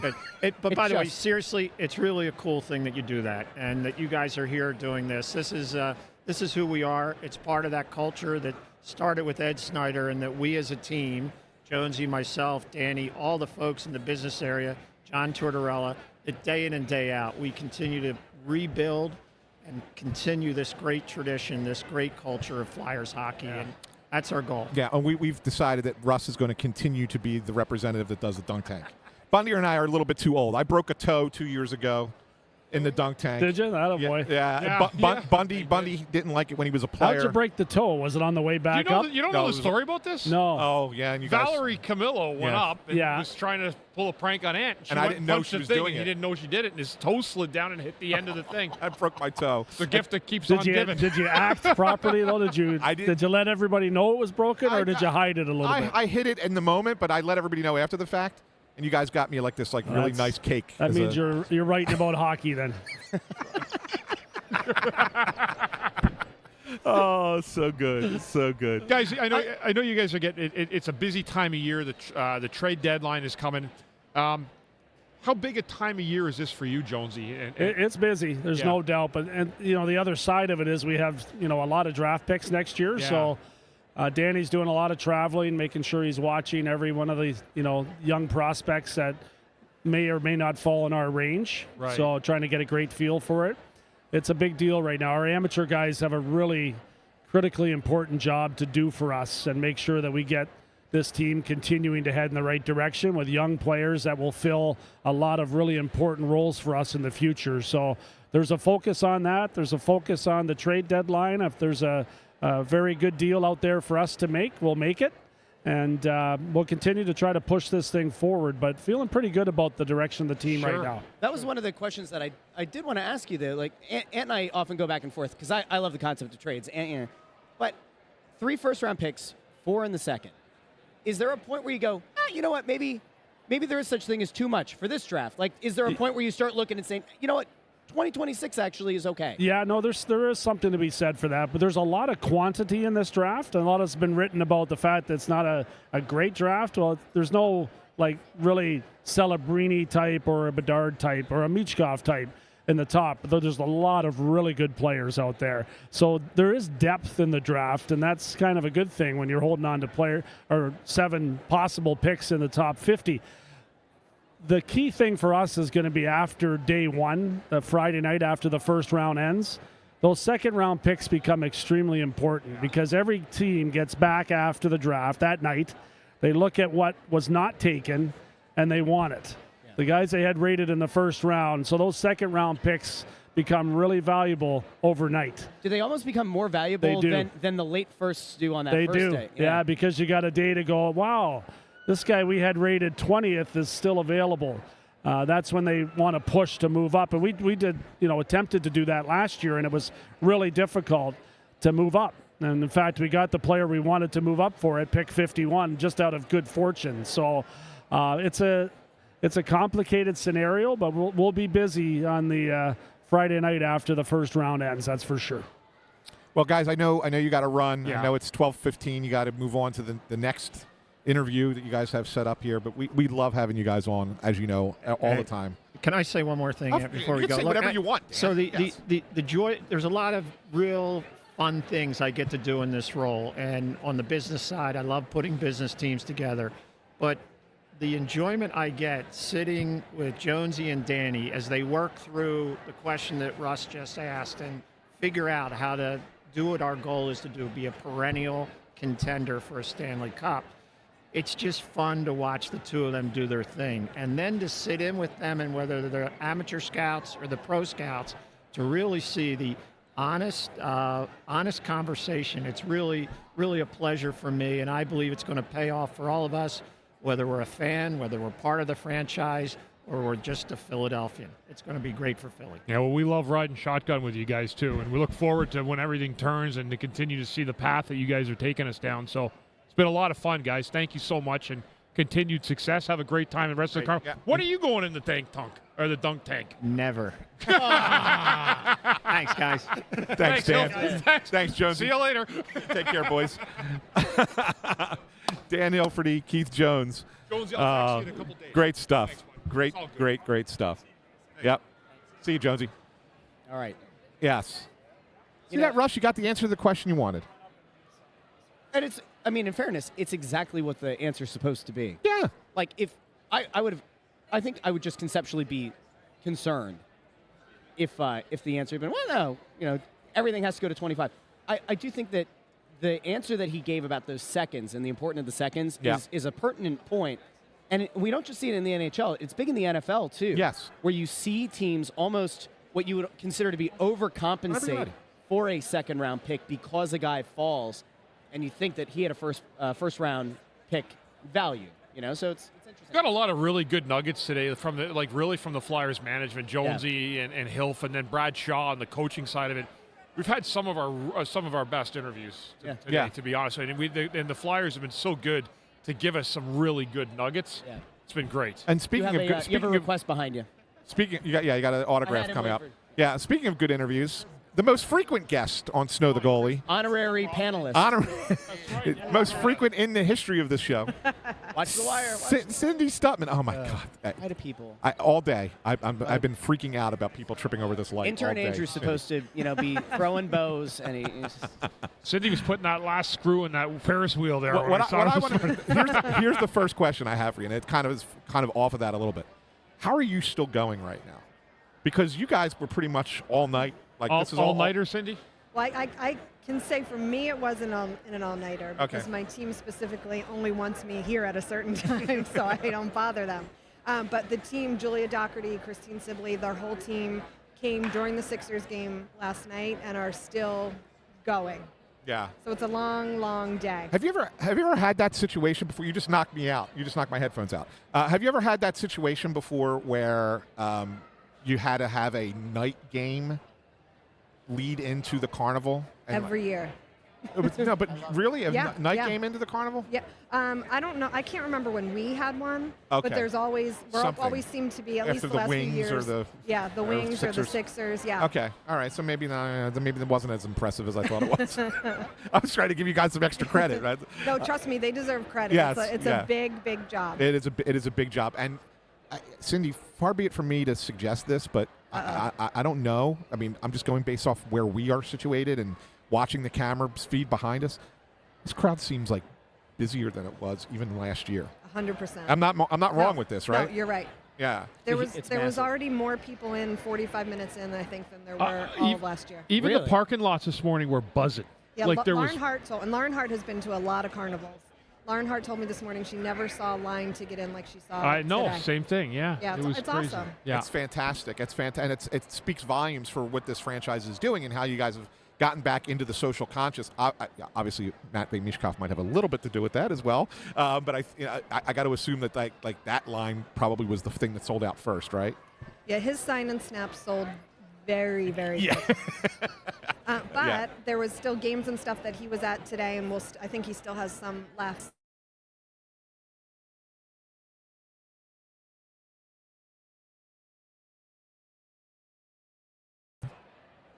Is there something new this year? Was there something fun and new that we didn't have last year? I think that there are a few things. Okay. You weren't here when I brought the free ice cream, which I missed the free ice cream. Yes, I missed the free ice cream. Wonderful ice cream. I should have brought some today. But we have the ice cream giveaways. We have a whole pong area where there's ball pong and ping pong. This year we have a golf simulator upstairs. We have axe throwing. So there's all kinds of different games that guys are at, and then some new guys that haven't been here before, right? Right. Like Mishkov is sort of the name everybody will go to first, but his first carnival, and so there's something new for everybody. And even in the alumni area, like Wayne Simmonds is back. He hasn't been back as an alumni before. So Right. for right. fans of every age, there's something here for you. Yeah, we're gonna have Simmer on at the end of the show. He's Good. coming on around 1 o'clock, which will be really cool. How do you decompress after this is over? Like, what do you, like seriously? Like I just remember, like, I worked a couple of these, and I remember being at the end, and be like, oh my god, I was exhausted, and I only came in the morning of. Yeah. Right. Like this is a labor of love for you that starts months in advance, and now it's here and it's happening.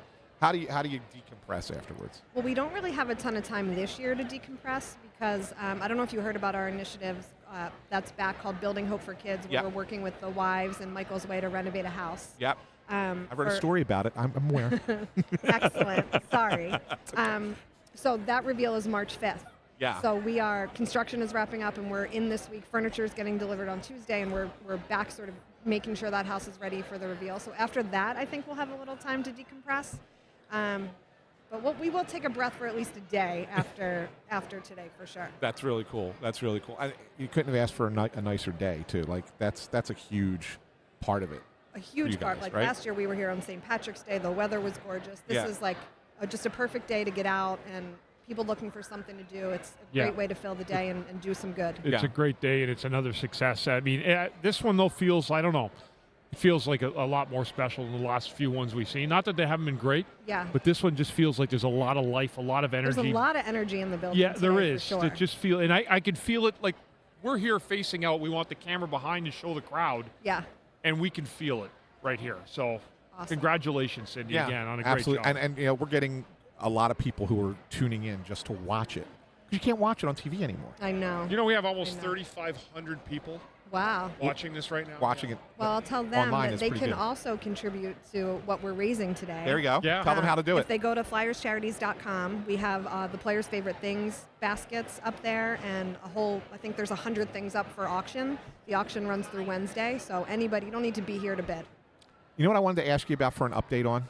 What? Remember those little girls from last year? They're coming. New Hanover? I just got a text from them 5 minutes before I Yes. came up. They're both coming. I did the podcast for their dad, or mom and dad. Oh, yeah? I did a podcast for them about Yeah, Lily and Natalie. Yes. Yeah, How's yeah. that going out there? It's so good. They just did their first big tournament out there, Nice. and they didn't stop when this rink was built. And this was why it was so perfect to do for them in this situation. Yeah. They have a real desire to grow the game of hockey in their area. So they are, organizing pickup games, and they are organizing leagues and this tournament to raise money to, let more kids play and have equipment, and they're That's stars. so cool. They're That's stars. so cool. They were rock stars. Yeah. Last year we were like, this is like the coolest story ever. So I'm glad that it's continuing to go even after they've got the rink built. So that's awesome. That's Thank awesome. you. And Yeah, thank they're you for special everything kids. you do to support this and the Anytime. event and Flyers. Anytime. We love doing it. Yeah. We know what you're Appreciate trying it. to do. And I mean, how can you not help make a great day like this even better? I mean, it really is. I mean, there's so much hard work that goes in. It's nothing for us to have you guys on, Thank tell us you. how to make some more money for you, or to let the fans know here's the best place to be. There's a lot of great things today. I really feel it, and I'm proud for you guys. It's an awesome. Thank you. And look, we're going to do a lot of good with the money we raise, but we couldn't do it without Flyers fans. They make this engine go. Yeah, 100%. Yeah, 100%. Cindy Stutman, thank you as always. Thank you. And we'll I see you. appreciate We'll it. see you again the next time you have something I'm to talk sending about. guys See you out for guys my next free week. ice Next cream. week. See you next week. Thank you. Thanks, Cindy. Thanks, Cindy. She's the best. She's the reason this thing best gets in off the the ground. biz. She Reason is. this thing She gets does off an the ground. unbelievable job. And, Yep. I'm going to take a restroom break really quick. Go ahead. Yeah, do what you got to do. Hey, I didn't do what Russ did. We just went in the dunk tank and left it for the next guy. That's hey, better out than in. When in doubt, pee it out. I almost said something I would have regretted. I didn't. Well, I'm glad I stopped myself. I'm glad that you stopped yourself. I'm glad I As you stopped take a myself. drink from your pee bottle over there, your radioactive urine bottle. You know what else was a great cut? I got to show you something. Hold on. Before you do, you know what else was a great cut from earlier? What? I asked Bundy what the craziest thing he autographed ever at a carnival was. Tell me it was a thong. A boob. That's what he said. He said he autographed a boob on the show. Was it a permanent marker? Was it a? Yes. Oh. Okay. I thought you would get a kick out of that. I find that highly interesting. Yeah. So, I'm in a spot right now where I want to be able to show something on the show, and I'm hoping it's going to work. But I got to show you the picture that intern Andrew took. Because Picture or video? A picture. Okay. And I can just about guarantee you that the quality of the video that you're looking for is going to be garbaggio. And the reason that I say that has he uploaded the video yet? I'd like to play it. I don't know. But After we have Timmy Saunders in 5 minutes, and then we have some time. I want to play the video of you in a dunk tank. Ant, I just need you to. I'm enjoying. I need you to see. I wish what people this is. can. I wish people can see. Because this is. I think this might be the most offensive thing. Okay. That intern Andrew has ever done. Well, Timmy's here. Okay, then I'll wait until Bundy comes back. Yes. Because you can join us, Timmy, anytime you want. Yeah, you can sit here. Intern Andrew has outdone himself today. All right. So it's so funny that you show up and Bundy says he has to run off and go to the bathroom. It's something you're pretty used to, right? Yeah, as a matter of fact. I don't have any way to turn you down. Am I too loud? Oh God. Yes.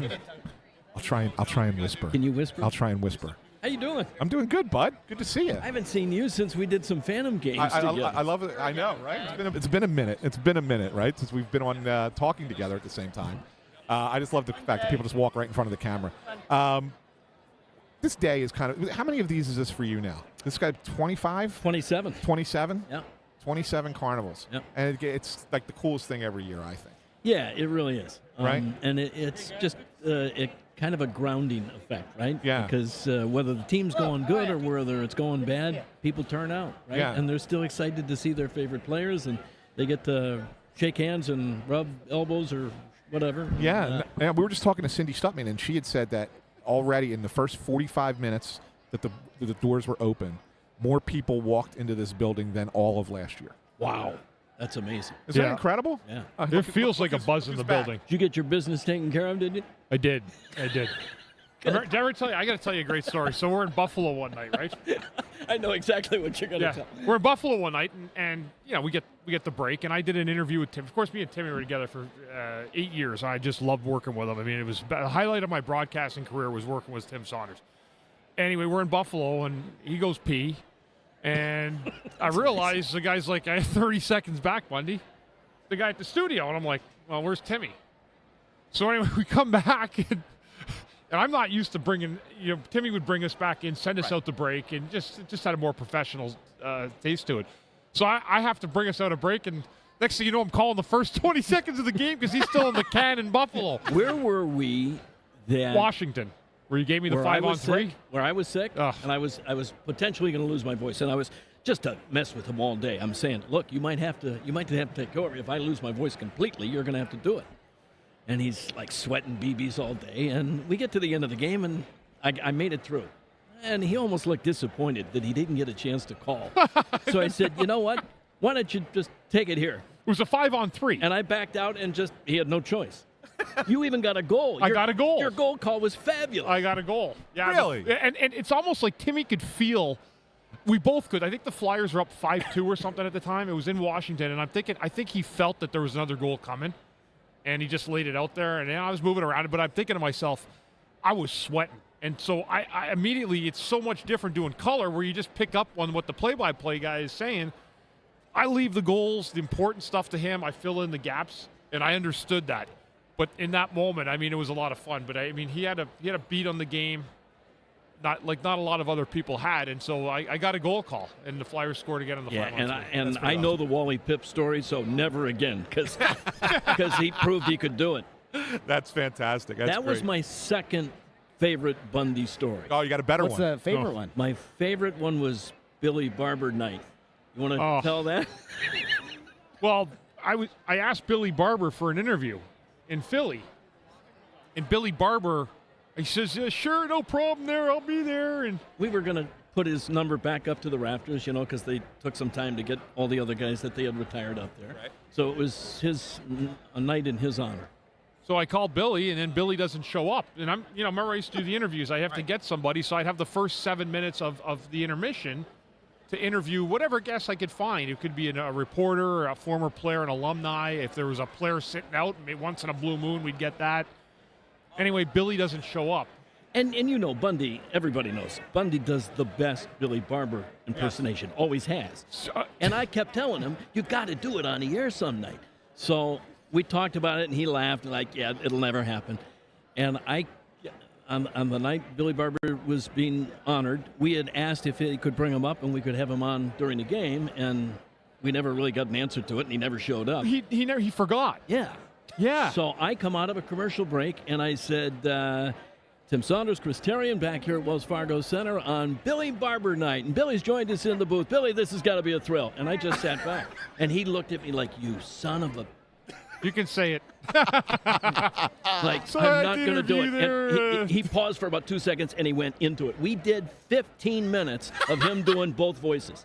Yeah, I was me. I'm like, Billy, first I have to. And what I kind of changed into it. I did before. I said, Billy, what was it like having me on your team?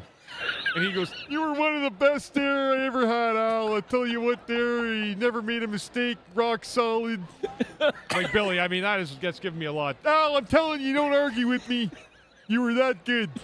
I'm like, Billy, I'm truly honored right now. I pulled off, I think it was, a 7 or 8 minute interview, and we had fun. Here's what I got to ask this question, and this might be the dumbest question, but I got to ask it. Did you eventually tell the listening audience that he was... No. Why did you do that? They thought I interviewed the next day on WIP in the morning. Yeah, he was good enough. Nobody had to know. Anyway, that's a back behind the scenes, and like I said, the fun that we had together was epic because it was all in good fun, and sometimes but there was seriousness to our broadcast too. Like there was a lot of high content where Not very often. Yeah, but I thought our calls. Timmy was a great call. We had a lot of fun, though, too. A lot of fun. It was. And you could do that with radio. I'm not saying this because you two are sitting on either side of me.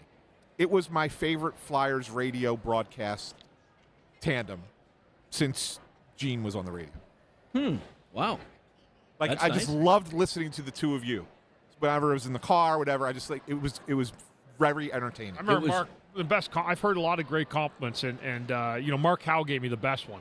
He said, Bundy, some nights I would leave at the end of the second because I had to hear you and Saunders on the way home of a close game. I mean, that's the ultimate compliment, leaving to go hear the third period in the car on his ride back down to the shore.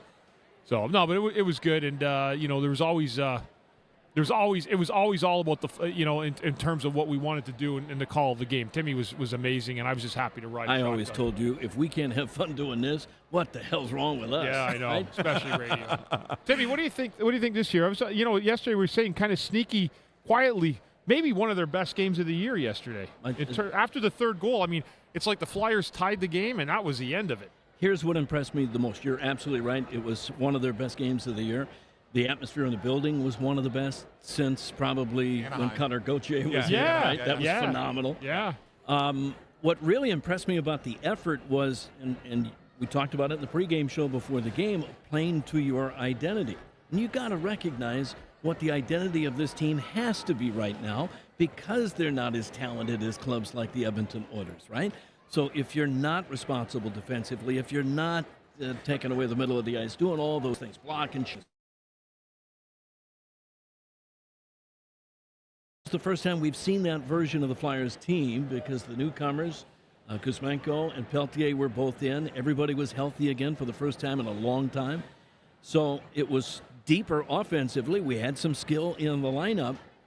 They're protecting a 2-goal lead in the third period, and they give up 3 shots in the third period to the Edmonton Oilers. That tells you that they concentrated on defense in the third period and did what they had to do to win. That impressed me more than anything. Yeah, it was lockdown hockey. It really was. Unreal. It really was. And I said to Brad Shaw, we had Brad Shaw on earlier, and I said to him, you guys surprised me a little bit because I thought coming off of the layoff, 5 guys coming into the lineup that weren't in there the last game. Yep. Like you could maybe have a little bit of disjointed play, and they did a little bit at the end of the first period. I thought it was a lot of Edmonton in the Flyers zone, but other than that, the Flyers really were the better team all night. And he said, you know what though, Anthony? He says, we're bringing 5 NHL players back into the lineup, and that's a big difference. And I didn't think of it that way. Yeah. And I think that you say it that way, and you say, okay, now it makes a lot more sense as to why they were so cohesive. And everybody talks about chemistry, right? You want to see guys start to gel together. So Tippett and Michkov, I guarantee you we're going to continue to see that for a while. I thought Konechny and Kuzmenko started to show that maybe they could have something together. That Noah Cates' line's been consistently good for a long time. Yeah. Peltier and Ryan Poehling both play the game at a similar speed. I think that was pretty encouraging. What we saw yesterday, I think we're going to continue to see that for a little while now. How much did you enjoy calling that Tippett backhander goal? Oh. It was one of the. I mean, we talked about this already a couple times. Dreisaitl's, which was unbelievable. Dreisaitl's goal was amazing. Yep. And we saw a topper a period later. Well, and Tippett, I mean, he's a highlight reel waiting to happen. Yeah, when he gets going. Yeah. And some of his best goals. What was the turnaround goal last year? Was it against Washington, was it? Or I remember the goal. Some of his prettiest goals have been on the backhand, top shelf. Not many guys can do that. He's got incredible hands. What makes him exciting, though, is the speed, and that's how he scored that goal yesterday. Yeah, really, really, really good stuff. Really good stuff. Well, Timmy, I know you got to do about 15 other of these interviews. Oh, none will be as much fun as you guys. Well, and I said this, Lou Nolan said the same thing, and I said, I bet you're going to say the same thing 5 more times today. He did, by the way. He did. You're the best, Timmy. Yeah. See you, boys. Thanks for stopping by. Thanks, Timmy. Always the best. Thanks for being here, because this is a big day in our calendar, and we're always excited to be at this thing. Absolutely. Yeah. Absolutely. We love being here, too. Tim Saunders, Flyers radio voice. Always a treat to have him on the air. He's one of the best. One of the best. I told you, like I said, the highlight of my broadcasting career was when I did radio. I had more fun doing radio than I ever did on TV. TV, and I'm not slamming. See you, Timmy. Thanks, buddy. I'm not slamming TV.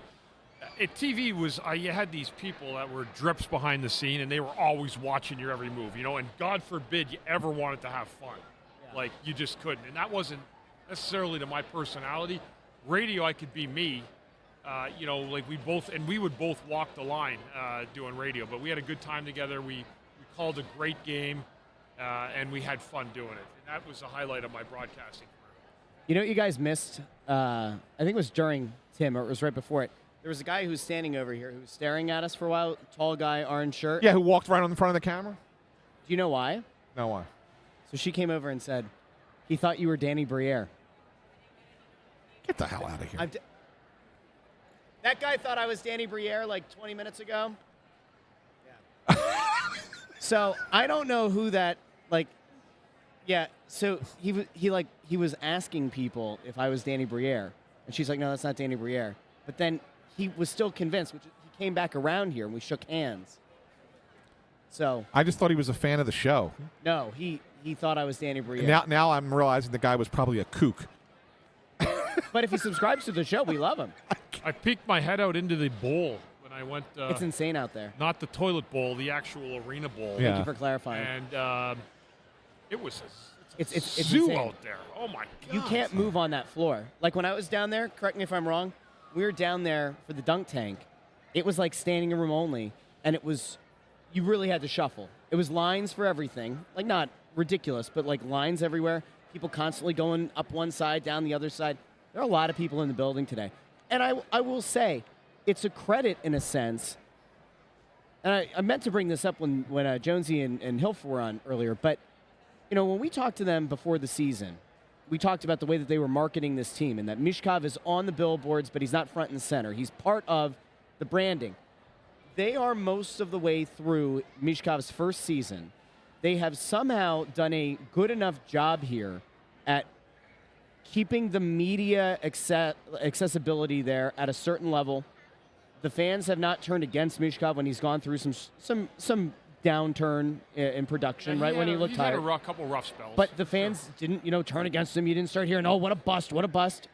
They've done a good job, I think, of maintaining a certain level of expectation for him, and I think it all started with how the beginning of the year went, in that they very clearly said to people, he is not the Messiah, he is not the savior of the franchise, he's a really good player, he's young and he needs time.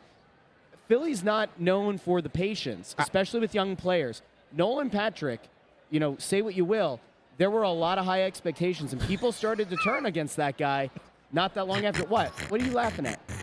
That comment that Tony Louis just put up. I was just that guy over there I thought was I was Tom Cruise. No.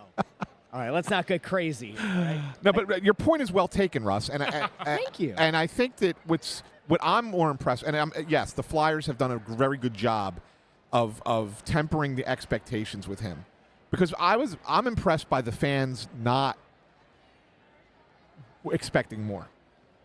I am, because if you recall back at the beginning of the year, one of my big things was, guys, don't put too much pressure on this kid. Yeah. Don't put. He's going to have his.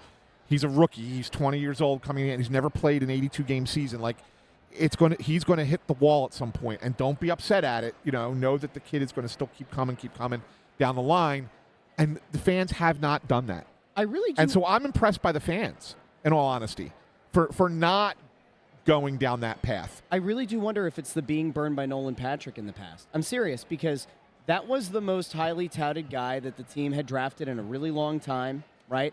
Guy that many thought could have been the number one pick in that draft. Career gets cut short because of concussions.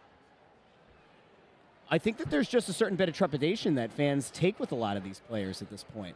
So, yeah, I mean, it is certainly a credit to them. I think it was also that it was like kind of found money getting him here early. Yeah. Yeah. It's not like you ended up having to wait until 2026 or whatever to see him, and then when he comes over, you expect him to be that impact guy because now he's 22, 23. Right. He came into the league at 19, and I think that even the most psychotic Flyers fans, of which there are many, that those people had to say, 19 years old, we're going to give him some slack. Yeah. Russ, you wanted to show us a photo. Oh, boy, did I. Because this is the time to get to the photos and videos of your travels downstairs. So it had nothing to do with the travel downstairs. It had to do with something that happened up here. Oh. So while we had Jonesy and Hilf on, you said, hey, intern, go take a picture. I did? You did. You sent him to take a picture. I did. I'm sorry, Bundy did. I was like, I don't remember doing that. So, how we've always questioned whether or not it was an internet connection or if intern Andrew's camera just stinks? Yeah. This is the picture. Okay?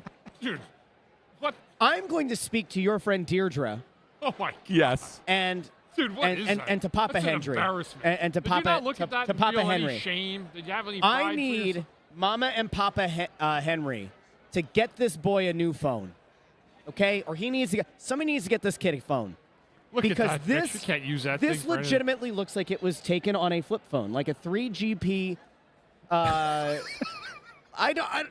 This is our guy. Jesus. This is our guy, our boy. Do me a favor. Go take your phone. I want you to go put it close to the camera lens so people can see what your camera lenses look like on that phone. I don't even think there's a lens left. Yeah. They're just like two gaping holes inside. There you go. Slide it. Oh, hold on. Keep it there for a sec. Like, look at that. You can't really even see it. But, all right, move it. That's good. You're done. Now you're fine. Move. Just You're be good. done. Yeah. There's, like, no glass over the lens. So I don't even know how it can take a picture. But, yeah, that was the high-quality photo. So did he send the video by any chance? I don't know, but did you? Yeah, I guess send it to me, sure. Yeah, we got to see the video. I mean, Just to me, not to the group. Just to, yeah. Because I mean, I think it's worth putting the. yeah, but didn't you take like a 30-minute video? Oh, it was a bunch of videos. Okay. Yeah, we don't need we don't need every one of them. We just need like one or two to put up there, just kind of laugh at you and getting dunked. That's all. Yeah, I mean, it was good. That's all we need. I will tell you though that when it came to that picture, intern Andrew's fingerprints were all over that camera. All over it. All They sure were. They sure were. Who do we still have coming up here, Ant? One guest left. We Wayne only have a half hour left in the show. Is he at 1 o'clock? Simmers at 1 o'clock. Yes. So we have 15 minutes to kill here. Well, you know what? Then let's get into an argument. Let's do the right thing. It's not a day for arguments, Russell. Yes, it is. It's a nice, calm day today. It's I woke up in a good mood today. Who's been over by us that's been getting this long line? Is it a merch stand or what? Like I've just seen so many people this entire time, and I see merch over there, but I've never seen people get that excited about. Maybe it's just Carnival merch gets people excited in the morning. I don't know. Yeah, I'm not sure what it's a line for, but it's they are selling merch over there. Is that Hockey House? Oh, it's Torts. Is Torts there? It says Hockey and Hounds with Coach Tortorella, $25. I'm sorry. If Torts is over there, and Ant is here, we have to make it happen. Is he over there? Ant, take your headphones off. I see him. Is he over there? Oh. Yeah, but he's signing, and people are It's a meet and greet. It's a meet and greet? Yeah, he's there. Yeah. It's that silly podcast. He's taking pictures. He's taking pictures and doing a meet and greet. You know what? We need to get him over here. Does a good job with that Hockey and Hounds there, and doesn't Torts have like 80 dogs? You need to that talk to silly Meg. podcast. Talk to Megan. We need to and see when he's taking a break. Go ahead, Russ. Go talk to Megan. I'm gonna and see when he's taking a break. I'm gonna stir it up. Tell him I'll adopt a dog. Could you imagine if we got him on here right now? No. It would be hysterical. Oh, it would be absolutely hysterical. It's not going to happen. It's not going to happen. He's got a long line, too. It's not going to happen. I know. Russ is trying, but it ain't going to happen. Yeah. But anyway, that's all good. It's all good. I didn't even realize he was right there. No. It's the closest he's been to this podcast. It's the closest he's been. He's got, he's taking pictures and meet and greet. Yeah, it's not going to. Russ is trying. He's trying hard, but it's not going to happen. But it's all good. It's all good. So that was Tertishny's jersey. So his son played over there, and that's a Mishkov jersey, the one that we're looking at now, not in front of us. But I don't know where that one's from. That's SKA. Oh, that's SKA. Yeah, that's an SKA jersey. But yeah, that other one was Tertishny. How about that? And you talked to the son last year, right? I did. Yeah, nice kid. When he was at camp. Nice kid, obviously. To have that happen is such a devastating thing to lose your dad like that.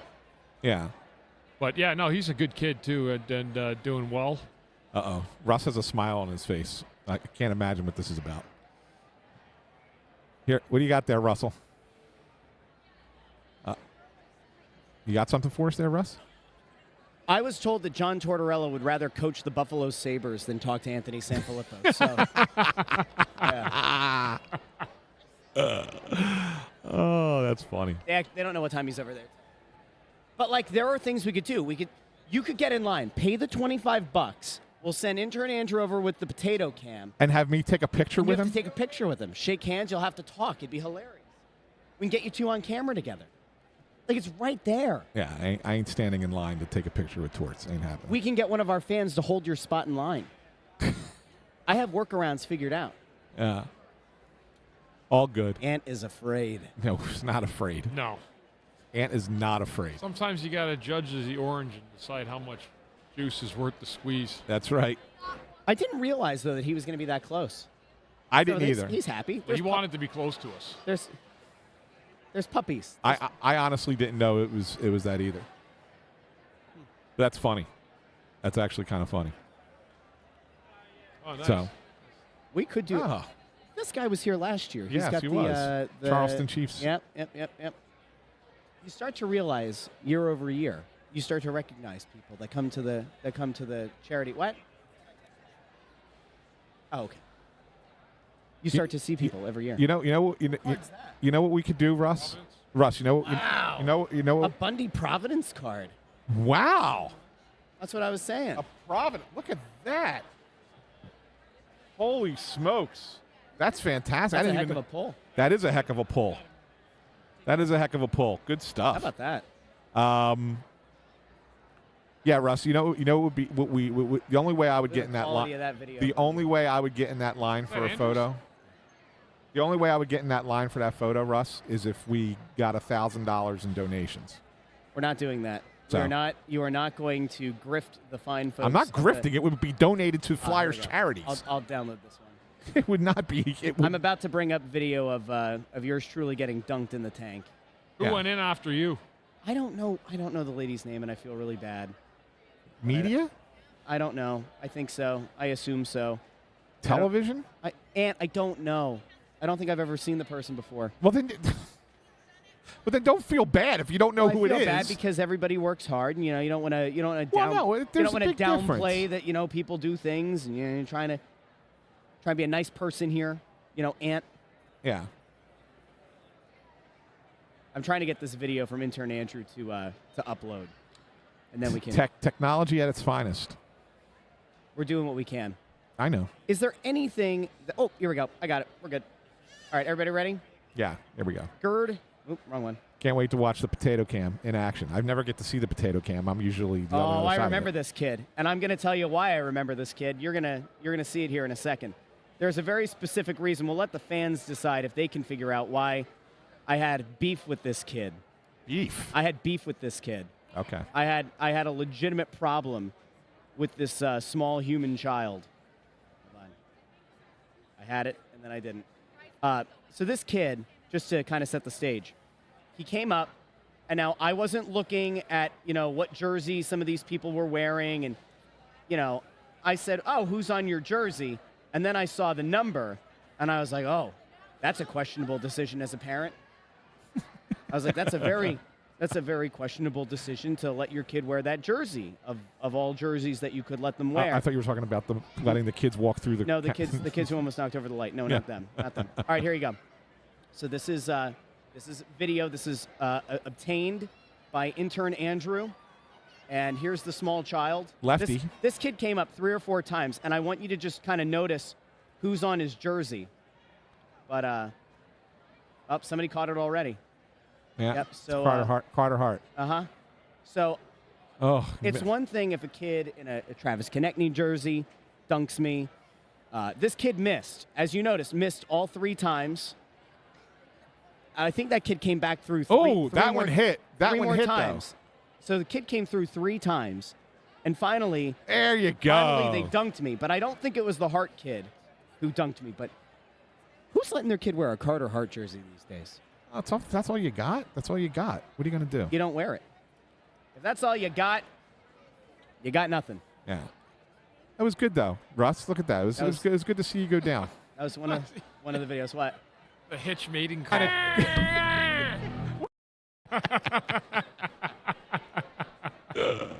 Now, I will tell you, there was one guy working the dunk tank, and he started telling me that every time a little kid hit the target twice and it didn't fall, that he was going to hit the button. I said, no, they have to earn it. And he's like, no, I'm going to do it. So then he dunked me a few times. So finally, I got annoyed enough, and I took a big scoop of water, and when the kid working the dunk tank bent down to pick up a ball, he got doused by some of the tank water. And then I looked at him, and when he came back up, he was shocked, and I said, what happened there? So, anyway. That's still one of my all-time favorites. What happened there? So. He's still upset about it. Look at him over there. Yeah. Penn State. Penn State. You know what? I got to tell you a great story. Yeah. Love stories. My son's first game this year in college football at Villanova at Penn State. Is it really? Yes. I assume we're going to struggle a little bit on the road at Penn State that day in front of 100,000 at Villanova. But you know what? You never know. You never know. Yeah, that's going to be a tough day. That'll be a tough one. Yeah, I don't think the freshmen are going to be playing that day. So, but I'll be there. You're going to go up? Of course. You ever been to a game up there? I have not. It is an experience. Yeah, I mean, my daughter's marrying former offensive lineman from Penn State, yes. so I've been I've kind of married to the school now by accident. I'll be starting to root for them a little bit more consistently. I just couldn't take your rooting of them. He's not marrying you, Andrew. Stop putting the hands out like that. Jeez Louise. It was Andrew's arrogance that spurred me to take Ohio State that day. And just start picking on you. I don't blame you. Ohio State national champions. By the way, Russ, the line has died down over here. I'm wondering if this is the end of the session. I'll yell at him. Yeah. I'll yell to him. Artsy. Yeah. I have another video. Would you like another video? Yeah, sure. While we're waiting for Simmer. This was a kid who had a real strong arm. This is like one of those kids where, like, when they walk up, you just go, "Yeah, I'm getting dunked." There's no doubt. Here you go. Here's another one of those kids with the very strong arms. Freakishly strong arms the kids had at the 11 o'clock dunk tank. Here's another example of a small human with a very strong arm. And look at this. This is when I was psyching this kid out. I'm clapping. I'm applauding. When she misses, I applaud again. Start, putting the Tootsie Toes through the water. I bribed with ice cream. This did not work. Intern Andrew, see, you could see. Thinking it over, thinking about it. Yeah, that was so good. It was a great shot. Now, that's I actually so want to good. see, is this where the contact is? Let's see between the board. Yep, see the board making the contact there? Yep, that's the it's because you were sitting back. Injury. That's going to be my injury. Yeah. Yep. I would like a spine cake from the Flyers. Thank you. Thank you in advance. A spine cake. I don't know which one of my vertebrae it was that was chipped on the dunk tank. Could you imagine asking the cake, those fancy cakes companies that make those things, can you make a cake of somebody's spine? What's the reaction like of the cake making people? For the right fee, I'm sure it would be worthwhile. Yeah, can we make that out of fondant? Can you put a gradient on the fondant? We want it to look bruised. What are you looking at? What? Oh, it's so good. Just looking at all your little things there. He's got a lot of little drops. Little drops and stuff. Yeah. I actually have the full video of the hitch mating call. It was like a 3-minute video. Yeah. Anyway. We are waiting for our last guest of the day, which is Wayne Simmonds. That'll be a great last guest. I know Simmer's back in town. He lives up in Toronto, does stuff for the team, so he comes down once in a blue moon and checks into town here with Danny and Jonesy. Yeah, no, it's really good. It's really good to have Simmer kind of back in the fold. Yes, it is, especially on Carnival Day, which is a great day to have him out here for this. For sure. So hopefully he's on time, and about 3-4 minutes away from Wayne. The Wayne train joining us. Yeah, and then we're that's it for us for done. today. Yeah. After Wayne. And then we're going to have to go. Is he still over there? He's still there. If Torts doesn't come over here, I know he saw Ant. I know he did. So if he doesn't come over here in the spirit of. How do you know he saw me? You're a seeable guy, Ant. Oh, Gritty's there. Gritty's right back there. Hey, go take a picture with Gritty. Yeah, I'd rather take a picture with Torts. Wow, that was a little bit quick. I'm not a gritty fan. Because you don't know what being gritty's all about. I'm just not a fan. You ain't got that dog in you, Ant. I'm not a fan. But that's just me. Bringing the mood down here on Carnival. Although I was impressed at Gritty catching that thing in its mouth that the people dropped from the balcony right next to us that one time. That was impressive. Wasn't it like a bag of M&Ms or something? It was a bag of something. It was whatever it was. It was like the third throw or something. Yeah. Yeah. It was the third throw, and he caught it in his mouth. Like that was impressive from up on the balcony level. Yeah. So I was cool with that. I was good with that. So can I point out really quick? Yeah. That I saw a guy earlier who was there's a Nick Delorier jersey over there. Yeah. It's not him. There's two of them actually. It's not him.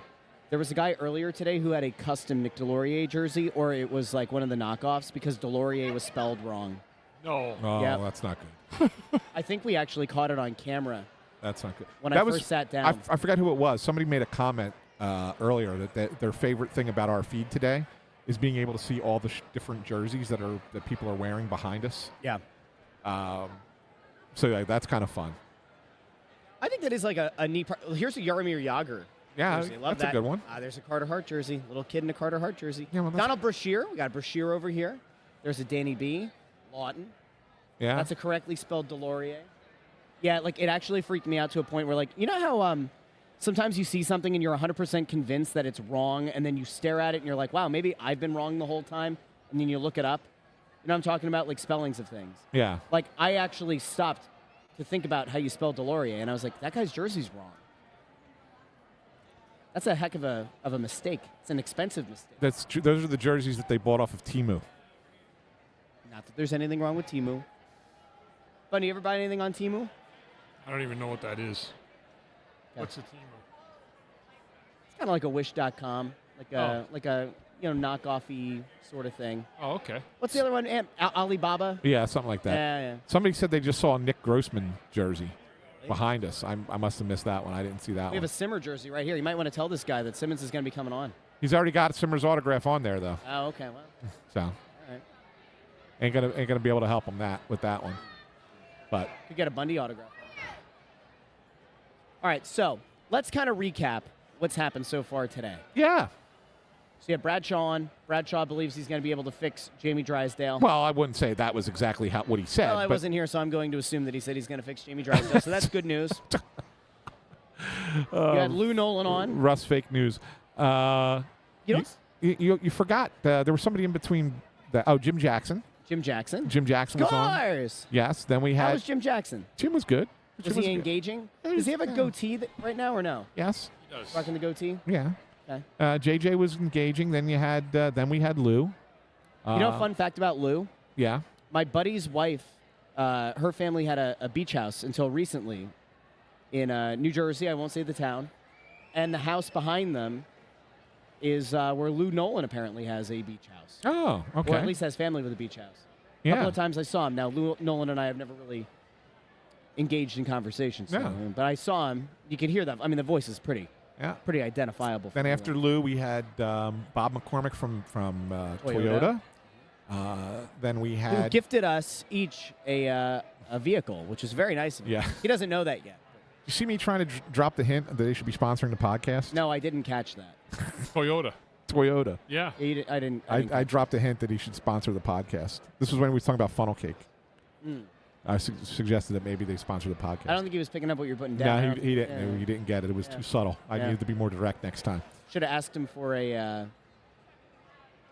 Should ask him for a car. Yeah. And then, by the way, you know how those things work? Bundy, did you ever have a car sponsor? Yes. Like you get the car, but then you have to give it back and get a different car, and then you have Sometimes, to, yeah. Yeah. Like they want you to just drive around in the one that they're trying to push, right? That's correct. Yeah. So would you do that, Russ? Yeah. Constantly change the car? Sure. If it doesn't cost me anything, sure. When you have kids, though, and you got you don't got care. car seats and you got to take stuff in and out. Fine. No, yeah, you're good. I'm surprisingly low maintenance when it comes to that. Yeah. I don't Okay. care. All right. If there's a car dealership out there that wants to sponsor the show, and you want me to, keep jostling back and forth between vehicles, as long as it has the space for 4 small humans. I did that for a very short period of time. And when I say very short period of time, it was like 3 months. But when there was a time when I was one of the first sports writers in Philly to use Twitter. And so I built a quick following. And they reached out to me and said, you're kind of an influencer. This was before influencers were They a called term. you an influencer? Yes. This was before influencers were terms. And they asked if I would drive around in their car, and all I had to do is I have to tweet about it once a week about the car that I'm driving. Wow. That's all I had to do. Yeah. And I was like, sure. And so they gave me a car for 1 month, and then I changed, and they did a different car the second month, and I changed it a different car the third month, and then they didn't re-up me. So I figured it wasn't working for them. So you weren't as much of I an wasn't as much of an influencer. influencer as they thought. The influencer economy initially started. I didn't get paid anything. I You just got had a car. I drove that you the didn't car. have to pay for. Right. I had a car to drive for 3 months. Different car every month, but I had a car to drive for 3 months. Yeah, that was it. That was the extent of it. Huh. So, Do you want to send a text over to one of the people who would have an idea of where our final guest is? She's right there. Megan is our contact for all this. Yeah, we'll just we'll hang out. We'll like sit around for a few minutes, see what his thoughts are. Yeah, Bundy can sign that. Bring it on over. He is he's a little bit late, but he'll be over. Yeah. You have a pen? No, we have a. Where's that? Marker. You got one. Yeah. Look at that. It's nice that we get to see your backpack in the camera.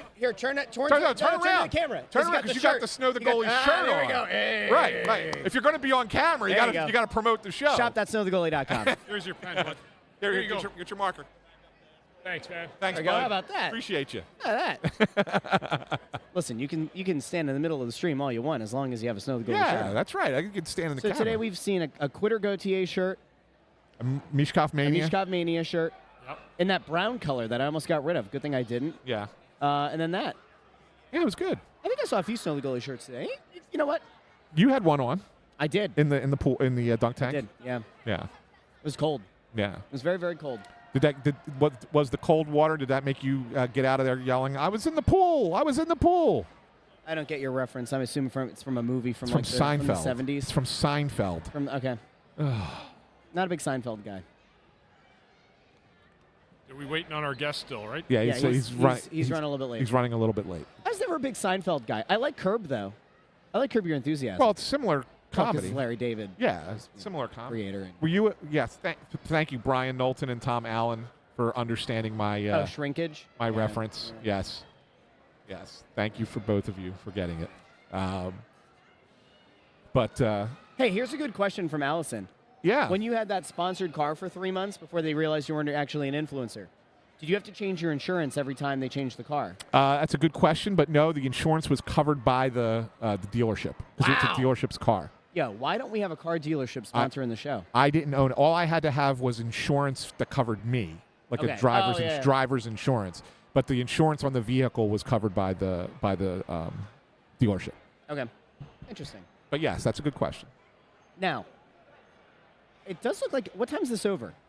Well, the thing's over, I think, at 3 overall. Okay. We're done after the Simmonds interview. I'm noticing that we're starting to see a little bit of a thinning out of the crowd. People have been here. Now, in fairness, people were here lined up outside of the building. They opened the doors early. 10:30 was when they opened the doors. Yeah, they opened the doors early. There were people lining up when I got here around 9:30. I was shocked. Well, Cindy, was it Cindy that said that somebody told her? Oh, Lauren Hart told Cindy, and Lauren's been to a number of these, obviously, that she has never seen lines outside waiting to get in as long as they were today. Yeah, they were long. I remember coming in too and seeing them, thinking, "Wow, this is going to be a big day," because people were really, really eager and excited to be here today, and that's a great thing.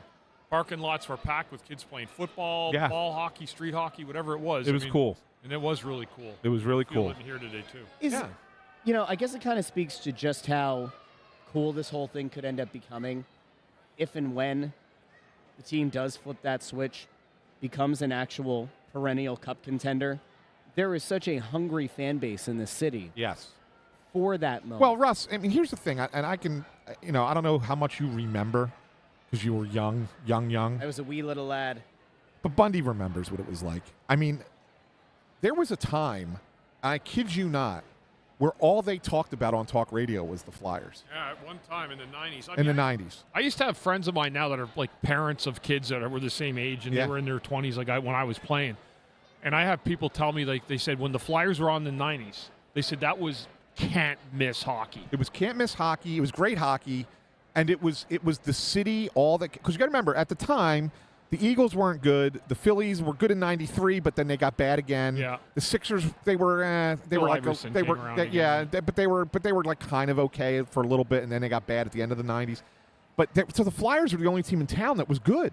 Yeah. They were, and so that's all people cared about, and it was unbelievable. Like I would go into work as shift at WIP as a producer, and that's all people would want to talk about the Flyers.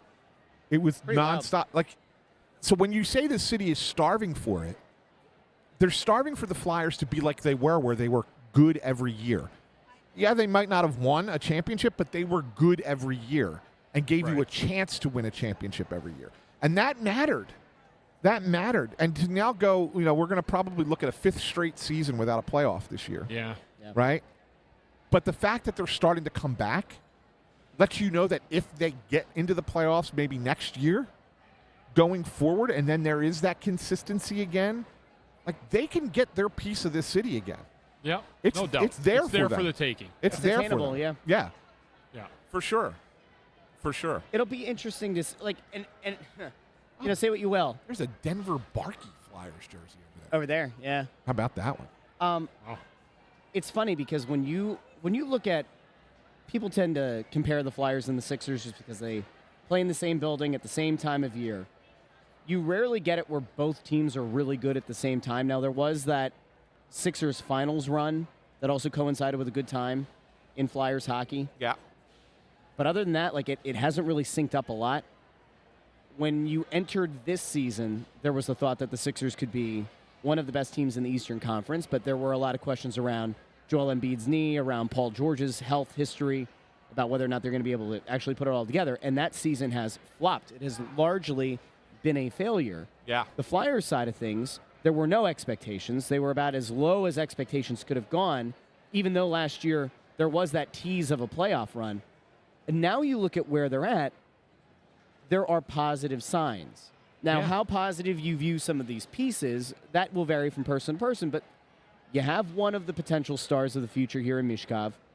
Travis Konechny, I think we can all agree, has had one hell of a season. And when you're a guy who just went out and got a huge contract in the offseason, there's always a lot of stress that gets put on you. There's a lot of an increased focus on your play to see if you can live up to that hype. And I would say that for the most part, he's done that this year. Bundy, how have you felt about Konechny's play thus far? Good. He's been a leader when they've needed him to be. Scored some big goals, And again, he's not the biggest guy in the world, and he has to, he carves out his path pretty well in this league. Member of the Team Canada, the Four Nations Cup. But I think he's had a really good year, and he's going to be an important piece. If the Flyers are going to make some kind of a run, they're probably going to have to go 19-5, probably in the last remaining games for them to make the playoffs. Something crazy like that. But so you're saying there's a chance? Saying there's a chance. So you know what? That's really where they're at. I think Konechny's been a huge part of it. He really has. So you put all that together, and I think it's pretty understandable that I would say that on the whole, Flyers fans right now feel better about their team and the direction of the team and the vision of the team than Sixers fans do about theirs. I would say that would be a fair assessment. I don't think there's any doubt about that. I mean, if you like what the Flyers have, at least have an idea of what path they're going down. If you're with the Sixers, you're not necessarily 100% sure right now if their star players are even going to be able to play more than 40 games a year again for the rest of his life. Well, Embiid's talking about how he might, it was intimated, and then he kind of sort of confirmed it the other day, but it sounds like he's going to need another knee surgery to try to get back to the level of play that he was expecting. So if you're a Sixers fan, you went in thinking there was a chance at a title, and now you're kind of staring down the barrel of two of your top three players having significant injury concerns. Flyers side of things, it almost feels like any kind of a positive development you get, like a game last night with Owen Tippett, where you say, those are the flashes that you're looking for. Those are the flashes of a good player who, provided he plays on a good line, could be a player that is worth moving forward with in this league. Agreed. I've seen a lot of Tippett jerseys here, too. Tippett really seems to have made a pretty good Well, you score impression. backhanders like he did yesterday. He's going to sell a lot more of those jerseys if he does that on a consistent basis. Yeah. That was the goal. That might be the goal of the day yesterday. There was some lopsided scores yesterday. Two teams had put 8 up on somebody. Yeah. Somebody scored 8 on Pittsburgh. Yesterday was the Rangers. Yeah. Right? Rangers. No, they lost. The Rangers got blown out. Rangers played Pittsburgh yesterday, no? Or did they play each other? They play each other today. It's right? The Capitals. Washington beat Pittsburgh. Capitals 8-3, Pittsburgh yesterday. And Buffalo beat the Rangers 8-2. Yeah. Woof. By the way, just so you know, Draisaitl already scored against the Capitals. Really? Yeah, power play goal within the first minute of the game. Pretty good player, that Draisaitl. Sure is. Bundy, can you explain to the people, because I saw in the comments there were some people who didn't fully understand it yesterday. You were saying on Press Row Show yesterday that McDavid is the best player in the world. McKinnon is the best player in the NHL. Yeah. Draisaitl might be the best player on the Oilers this season. Yeah. Can you explain that? Because some people They were trying to do the mental gymnastics there, and they were having a hard time. It's really hard, but you got to bear with me. Okay. McDavid, if you take the way he plays, the look of how he plays, he's just so gifted. His skating, his skill, his positioning in terms of offensively, what he's able to do. He's just a world-class player. You put him on any team, he's going to make you better. But in the NHL, the way the style plays, where you're not on necessarily the biggest rink, you're still playing in smaller statured ice rinks. McKinnon, the way he plays the game and attacks the middle of the ice with that speed and his creativity and his determination, to me, makes him a better player for this league right now than what McDavid is. Same with Draisaitl. You know, I mean, there was talk yesterday saying, again, McDavid's the best player there is, but he might be the second best player on his team. I don't want to cause confusion. It's just saying that those other two guys are great players, and somehow systematically, I think the way the league comes at them, I think they are able to. They're more adept at playing a North American style game than McDavid is. So it's like McDavid is the best talent. Yes. Has the highest ceiling, best talent. Yes. McKinnon's game is best suited for the NHL. Yes. And then Draisaitl's game is great and suited the form for the that NHL he's on too. this Right. year. Yes, in is, form. Okay. Yeah. That makes sense. I can make sense of it. There we go. Okay. It is. It's a hard thing to probably go, how can you possibly, what you mean by that? But I'm not the only guy that would believe that. There's a lot of people that say, like real hockey knowledge people that say, yeah, that actually makes a lot of sense. It's weird. It's weird to hear it and see it, but that's the way it is. If the NHL were played on the international rink, would it change any of that? Would McDavid be even more successful than he already is? Like, you know what? I'm not really sure. You know, that's a good question. I mean, it would be. I think the size of the rink, the more. See, McDavid needs that space to operate, where McKinnon needs space, but he doesn't. He's willing to attack with the puck in those open areas, those middle of the ice areas, and that's why I think he's more adept at it. When McDavid needs to feast on speed, that's why an Olympic-sized ice would be a lot better for a guy like McDavid. There's more room for him to maneuver. Yeah. I couldn't agree more with Bundy. I think everything that he's saying is really accurate. Like I've said it many times that I would take McKinnon over McDavid. And that's not a knock on McDavid. McDavid is sensational. He's a sensational hockey player. But if I was starting a team, I would rather have Nathan McKinnon. And this year, Draisaitl's been better than McDavid as overall. Just this year, yeah. This season. That doesn't mean he's a better player Look than who's McDavid. coming behind you. Choo-choo. Choo-choo. Oh, is he It's here? the Wayne train. Oh, good to There see he you, is. pal. The Wayne train is in the house. There we go. Choo-choo. The man is here. Have a seat, my friend. Good to see you. Good to see you, Simmer. Thanks for having me, guys. Yeah, Thanks for welcome showing back. up, my Welcome friend. back. Of course. It's been a while since you had one of these, huh? Yeah. What's it like to be back and take part in it in a little bit different way as an alumnus now? Yeah, it's a little bit different, but it's crazy. It's really cool. Obviously, just meeting our friends. We got the best fans in the league, right? So it's anytime you get to interact with the fans, it's great. So obviously, a little bit different. I'm not standing in a booth for 3 hours by myself. A little bit lonely and isolated, but I get to come with you guys and speak a little bit. So it's been cool. You know what's funny, Simmer? I remember I was a kid. It was 1995, and it was my first carnival. Yep. And I don't know, I'm sure I get this from a lot of guys. I was stunned by what I'd seen. And I didn't know what it was. I thought it was. Yeah. My memory is, oh my God, what a connection they have to the city of Philadelphia to have fans come out on an off day to support this. And now I think I'm on my 30th carnival or something like that. And it never ceases to amaze me. You know what? I can say the same. I remember being traded from LA and coming to this and being like, what's going to happen? What's going to be like? And I remember I stayed for almost an hour afterwards because there were so many fans in line still. And I just I'm like, I have to sign these people's stuff. I'm like, I can't just cut anybody off, right? I just felt like the connection between the fans and us. And it's just and I think that's why the fans love the Flyers so much, because a lot of the guys stayed that long after the fact where lines got cut off. Guys were like, no, we'll finish. So. Obviously, the fans are extremely important to this team, and we treat them as such. And I guess it doesn't surprise you because you know what the fans are like here. But here's a team that hasn't made the playoffs for 4 years. Yep. May not make it this year too, right? But who knows? It's close, but they may not. And yet the turnout today is one of the largest, if not the largest, they've ever had. What does that tell you about? This city is ready. We were talking about this just before while we were waiting for you to come over. This city is ready to explode to love hockey again. Yeah.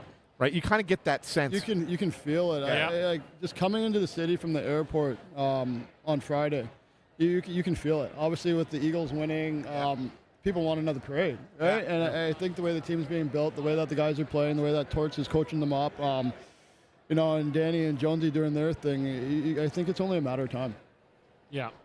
Simmer, how does you're back with the team? I remember we had you last year, and I remember you said you'd love to come back and work here, and things have come through. Tell us quickly, just on terms of what you're doing for the club and your relationship to it. So my official title is community ambassador and hockey ops consultant. So this is my third time down. Doing some meet and greets and stuff. Just meeting people and being an ambassador for the team, and then. When I'm back in Toronto, just traveling around, watching some OHL games, and we got a lot of draft picks. We got 3 first-rounders and 3 second-rounders, right? So I've just been out trying to watch the young guys and, contributing that way. So it's like almost like a scouting thing. Yeah. How do you like that? It's an interesting way of watching the game, right? Like you're looking at specific players and not necessarily the whole game, right? It's weird because, like you said, it's specific players, and I find myself missing a lot of the game because I'm so keyed in on the guys that I'm watching, but it's cool. For me, it's another way to, be involved with hockey. And obviously, I'm sitting, I'm watching Ferrari, and I'm not really focused on the game as a whole, but trying to tell if a player is going to be a good professional, if they're going to be like an AHL player, an NHL player. I'm enjoying it a lot. And have you had a moment yet when you've been watching a game, you're supposed to be cued in on one player? Yeah. But then your eye goes to somebody totally different. Yeah. Like somebody just jumps off. Oh, yeah. What's that like, and how do you relay that back? Do you go like, all right, I had an eye on this guy. Side note. Yeah, okay. But a side note, I know I'm not supposed to watch this guy, but I found myself, and I like that kid. I think that kid's a great player, and, I just wrote it down. Just jot it down. Now, are you interacting with those kids at all, too, or are you just watching from upstairs? Mostly just watching from upstairs, but I've gone to a few games with John Clare. So, I got a chance to talk to Jet. When we were in Guelph, I want to say at the beginning of the year, after Jet got sent back, I think I watched him in his first game in Brantford, so I went down and I spoke to him a little bit. But for the most part, I'm just watching from up top. What did you think of him talking to him? Jet, he's a very humble kid, great head on his shoulders. He's going to be an amazing player for us. I think he's going to be special. Have you had a chance to see any of the London games? I haven't seen London play yet. Okay. No, I haven't seen London play yet. We have a couple. Yeah, I know we got Barkey and Bonky, right? Yeah. So I'm gonna get out to see those guys, but more so for me, I think I've been focusing on the draft and just watching prospective players that we might take in maybe the first few rounds. Pretty cool. It is cool stuff, Simmer. It really is. Yeah. And I didn't realize it was that much scouting that you were doing. It's kind of neat. What? I haven't done a ton, but it's just like. I get a night off with the kids, whatever. I go out and watch a game. Yeah. Like it's just something where, I enjoy watching hockey, right? So this is just another aspect to where, like I said, and the main thing is like when I focus on those guys, it's weird because I don't see the game. I'm not even really paying attention to the game. I'm just paying attention to those guys in particular. Yeah. And then like you asked the question before, a lot of times my eye does go, and then you got to look and you got to see if he's drafted already, how old he is, right? So there's a lot of different criteria, that comes with it. So I've just been trying to learn slowly, but I'm enjoying it. Have you had an opportunity to watch the NHL team much this year? I try to watch them as much as I can. Yeah. Yeah. What's your impression? The boys work hard. Yeah, it's a hard-working team. Yeah, it's an extremely hard-working team. I think Torts has done a great job with them. His expectations, if you're not living up to them, you're not going to play, and I think that sets a good foundation for further down the line when the team is more built up because everybody is going to be expected to play the same way. I kind of liken it to how the Boston Bruins go, right? One guy's out, next man up mentality. The next guy comes in and they play just as good as the other guy, and for short stints of time, you would never know, some guys are not in the lineup. So it's, I think that's the way that we're kind of headed. That's from just my perspective, but I don't know. That's just what I've been seeing. I wanted to get your thoughts on the Four Nations. Just happened. Just going to ask him that, yeah. I happen to be the biggest basketball fan, I think, of the three of us on the panel. Okay. But I was watching PK Subban the other day, right? And he kind of laid into the NBA, the culture difference between the leagues. Yeah. And we've had debates on this show about is the Four Nations ultimately good for the league? And has it put the league in good position? You do have a guy like McAvoy is probably going to miss the rest of the year.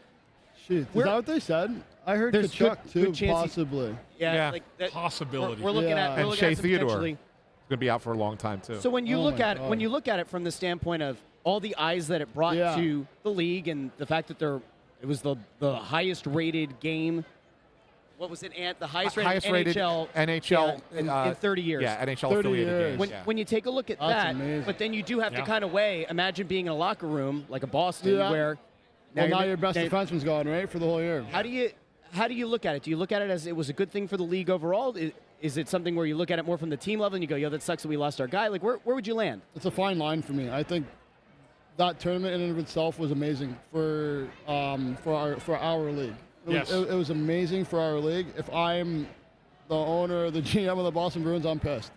I'm mad. I just lost my best defenseman. We're fighting for a playoff spot, and I'm not going to have him back.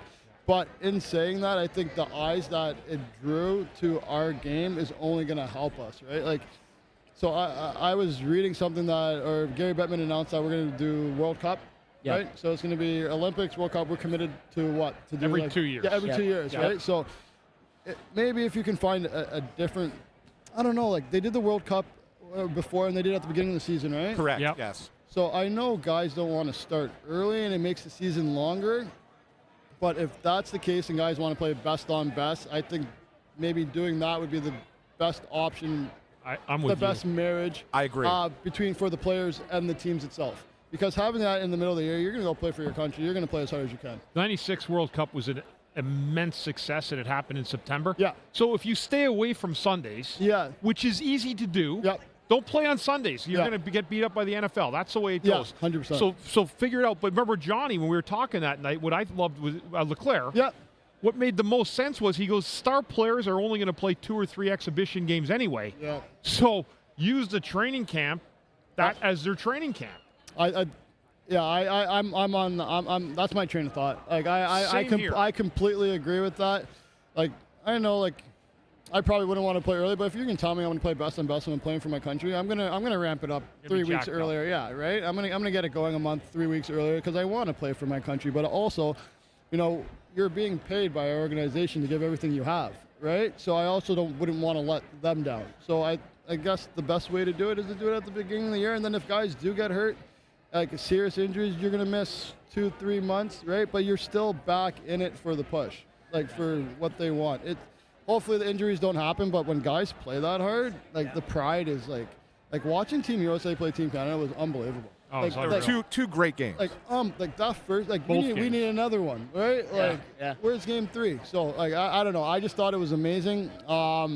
It brought way more eyes to our sport. It made it more popular, and the only thing I didn't like about it was politicized. That's the only thing I didn't really like about it. But other than that, like the boys played so hard, and I was proud, to say I'm an NHL alumni. And look, Yeah, me too. Simmer, just one more thing on this because I think it's a fascinating conversation. And obviously, you can't play 82 games at that intensity level. Yeah. It's just not possible.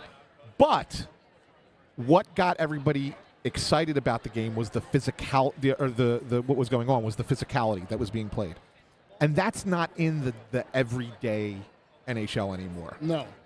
Does when you watch that and you see that and you see the positive response that it gets, doesn't the league have to look at that and go, hey, maybe we should start letting some of that back in because that's what fans react to in the positive way? Yeah. Not to say that we need 3 fights a night. I'm not saying that, but you know what I'm saying? Like just more regular. Yeah, I know. I like the way I played the game. I love that. Right. To be a player in the NHL, I feel like you have to play like that. And if you have an off night, you're still playing physical. Maybe you're not fighting all the time, but at the same time, you need to be physical. You need to play the game that way. And like PK said, I think that's what separates our sport from basketball, right? And even football, that's why football is separated from basketball. Guys in basketball, they don't really, they play half the time, right? Yeah. But they make 1,000% more money, Yeah. right? Yeah. And I don't know. I thought PK had some good points in what he was saying, and I just really hope this helps propel our league and lifts us a little bit higher. The comparisons you could draw between, and I'm not taking a shot at basketball. They have their league and they're doing their thing or whatever, but there's no comparison between the level. We all know that. Yeah. Yeah. There's nothing. There was no comparison. Simmer, Always a pleasure, my friend. Great to see you, Wayne. Great to see you. Thanks It's for an honor. being here. It's an honor for having me, guys. Thank you. Thank absolutely. Can't wait to see you again, and hopefully you'll have some good insights to give them for the draft, because I know that's something that we're all going to be looking forward to. With 7 picks of the first 50, it's going to be interesting. I got a lot more hockey to watch. I'm getting excited for the end of the year, and going to watch some playoff games in the OHL. So good stuff. It's going to be great stuff, Simmer. Very good. Wayne Simmonds, always a pleasure, my friend. Good Thank to see guys. you. Thank you, guys. Yes. Thanks, Wayne. Guy. The best. Awesome stuff. Simmer's one of the best guys that you'll meet ever around here, and just a very, very genuine human being that was always trying to give us their time. There's a group of 30, 40 people. They have been standing here since he walked waiting over. for the Just Wayne. waiting for the opportunity to get his. Here, Andrew, pivot the camera really quick. Yeah. I just want people to see. So when you talk about Bundy, like the difference between what it's like in Philadelphia versus elsewhere, and about this kind of event versus other places. Like, look at the amount of people who just waited for him, who waited just to come see Wayne. Now, patiently waited. Yeah. But Simmer was a fan favorite here almost his entire career, his whole entire career. Yeah. But what makes him even better is he's a special guy off the ice. He was my favorite guy to interview when I was doing either radio or TV, because he never said no, and he became like my right-hand guy. It was, when I needed somebody, and it was if someone said, "Hey, get that interview," I'd go right to Wayne Simmonds when I could, because I know he'd always give me something good. You know what the thing about him was, and I don't mean this in a way to like diminish his career. He wasn't the point producer that like a Giroux was, Right. or that a Voracek was, right? He wasn't going to get the national headlines. He wasn't going to be the guy that was viewed as, the top 20 player in the league. He is more beloved, I think, by this fan base than a lot of players who have come through here and put up a lot more points. Because the one thing you could never, ever, ever question about Wayne Simmonds was whether or not he left it all on the exactly. ice. No doubt. Exactly. And that's all. He might have even shortened his own career by the way that he played. Probably did. But he gave this city everything that he had. Yes, he did. And So- that's why he's so good. Guys, we're out of interviews. I think it's about time to wrap. I think it's a wrap. I'm You out know of what? I'm out of energy. We've been to be honest almost 3 hours. Yep. Since the Bradshaw interview, almost 3 hours. 4,200 people across all platforms today. We want to thank you for on that the- too, on the guys. show. I hope we brought some great interviews. I thought today they're all different. They were fun. They were informative. It was really a great day here today. Hey, it was. Obi-Wan just says, "Damn, I missed it." But guess what? And we'll watch it. You can go back and watch it because it lives on YouTube. Yep. So And X and Facebook, but we prefer you to watch it on YouTube. yeah, watch on YouTube. Do us a favor, too. If you haven't done so, like the video, share the video, and subscribe. And I know that I always say that, but in this case, because this carnival isn't televised, there are a lot of people that I'm sure you're going to run into in your life that are Flyers fans, and they're going to say, "Oh, I wish I could have seen the carnival." Let them know about this. Like, send it in a group text, send it to, whatever, post it to Facebook, whatever. But, like, let people know. We did about, I think, as comprehensive of a job as you could have done, all things considered, other than having intern Andrew and his broken, potato cam going around and trying to capture some live lower bowl footage. But, like, I think that we once again did justice to the event. We had a lot of great people on. A lot of hard work goes into this. Yes. So, tip of the cap. To everybody. To everybody that had to do anything with this, from Flyers Charities, from the folks who work at Wells Fargo Center, everybody getting this done. And a shout out to the tech team, Yes. the IT department, who, boy, it got done pretty quick. They had to go and run around the building. And they rerouted Ethernet stuff to a pillar, and kudos to them. And we got to thank Megan Flanagan. Yes, we do. Megan was great. Megan, who got us all set up all of our interviews, did everything for us today. Yep. She's the best. So. Really, Great stuff. Yeah, she's sitting there telling me to stop it. Like, look at her. She's saying stop. She's listening to our show. What would we and do she's telling without us her? to stop it. We wouldn't be able to do this without her. We have a list of this many people, so Yeah. we're going to miss people. But Yeah. a big thank you to everybody who helped us out today. And we will be back later this week with an episode. I don't know if it'll be Tuesday. It might be in the studio. We'll keep people posted. But That's a pregame. So maybe is? Tuesday? Tuesdays is a game. Tuesday night home game. All right, then we'll figure it out. Pittsburgh. We'll put that out on. We'll put it out to the people. We'll figure it out. Sounds good. And then for those who are looking ahead to the schedule, the month of March. You're going to see a lot of us. If you had some Snow the Goalie withdrawal at any point, if you were lacking, if they had a big hole in your heart where Snow the Goalie's supposed to fit, I got news for you. I'm going to see you guys more than I see my own family in March. Yeah, March is going to be a doozy. How many games do we have? It's like 7 and 11 days. 7 and 11 days, yeah. Good God. All right, anyway.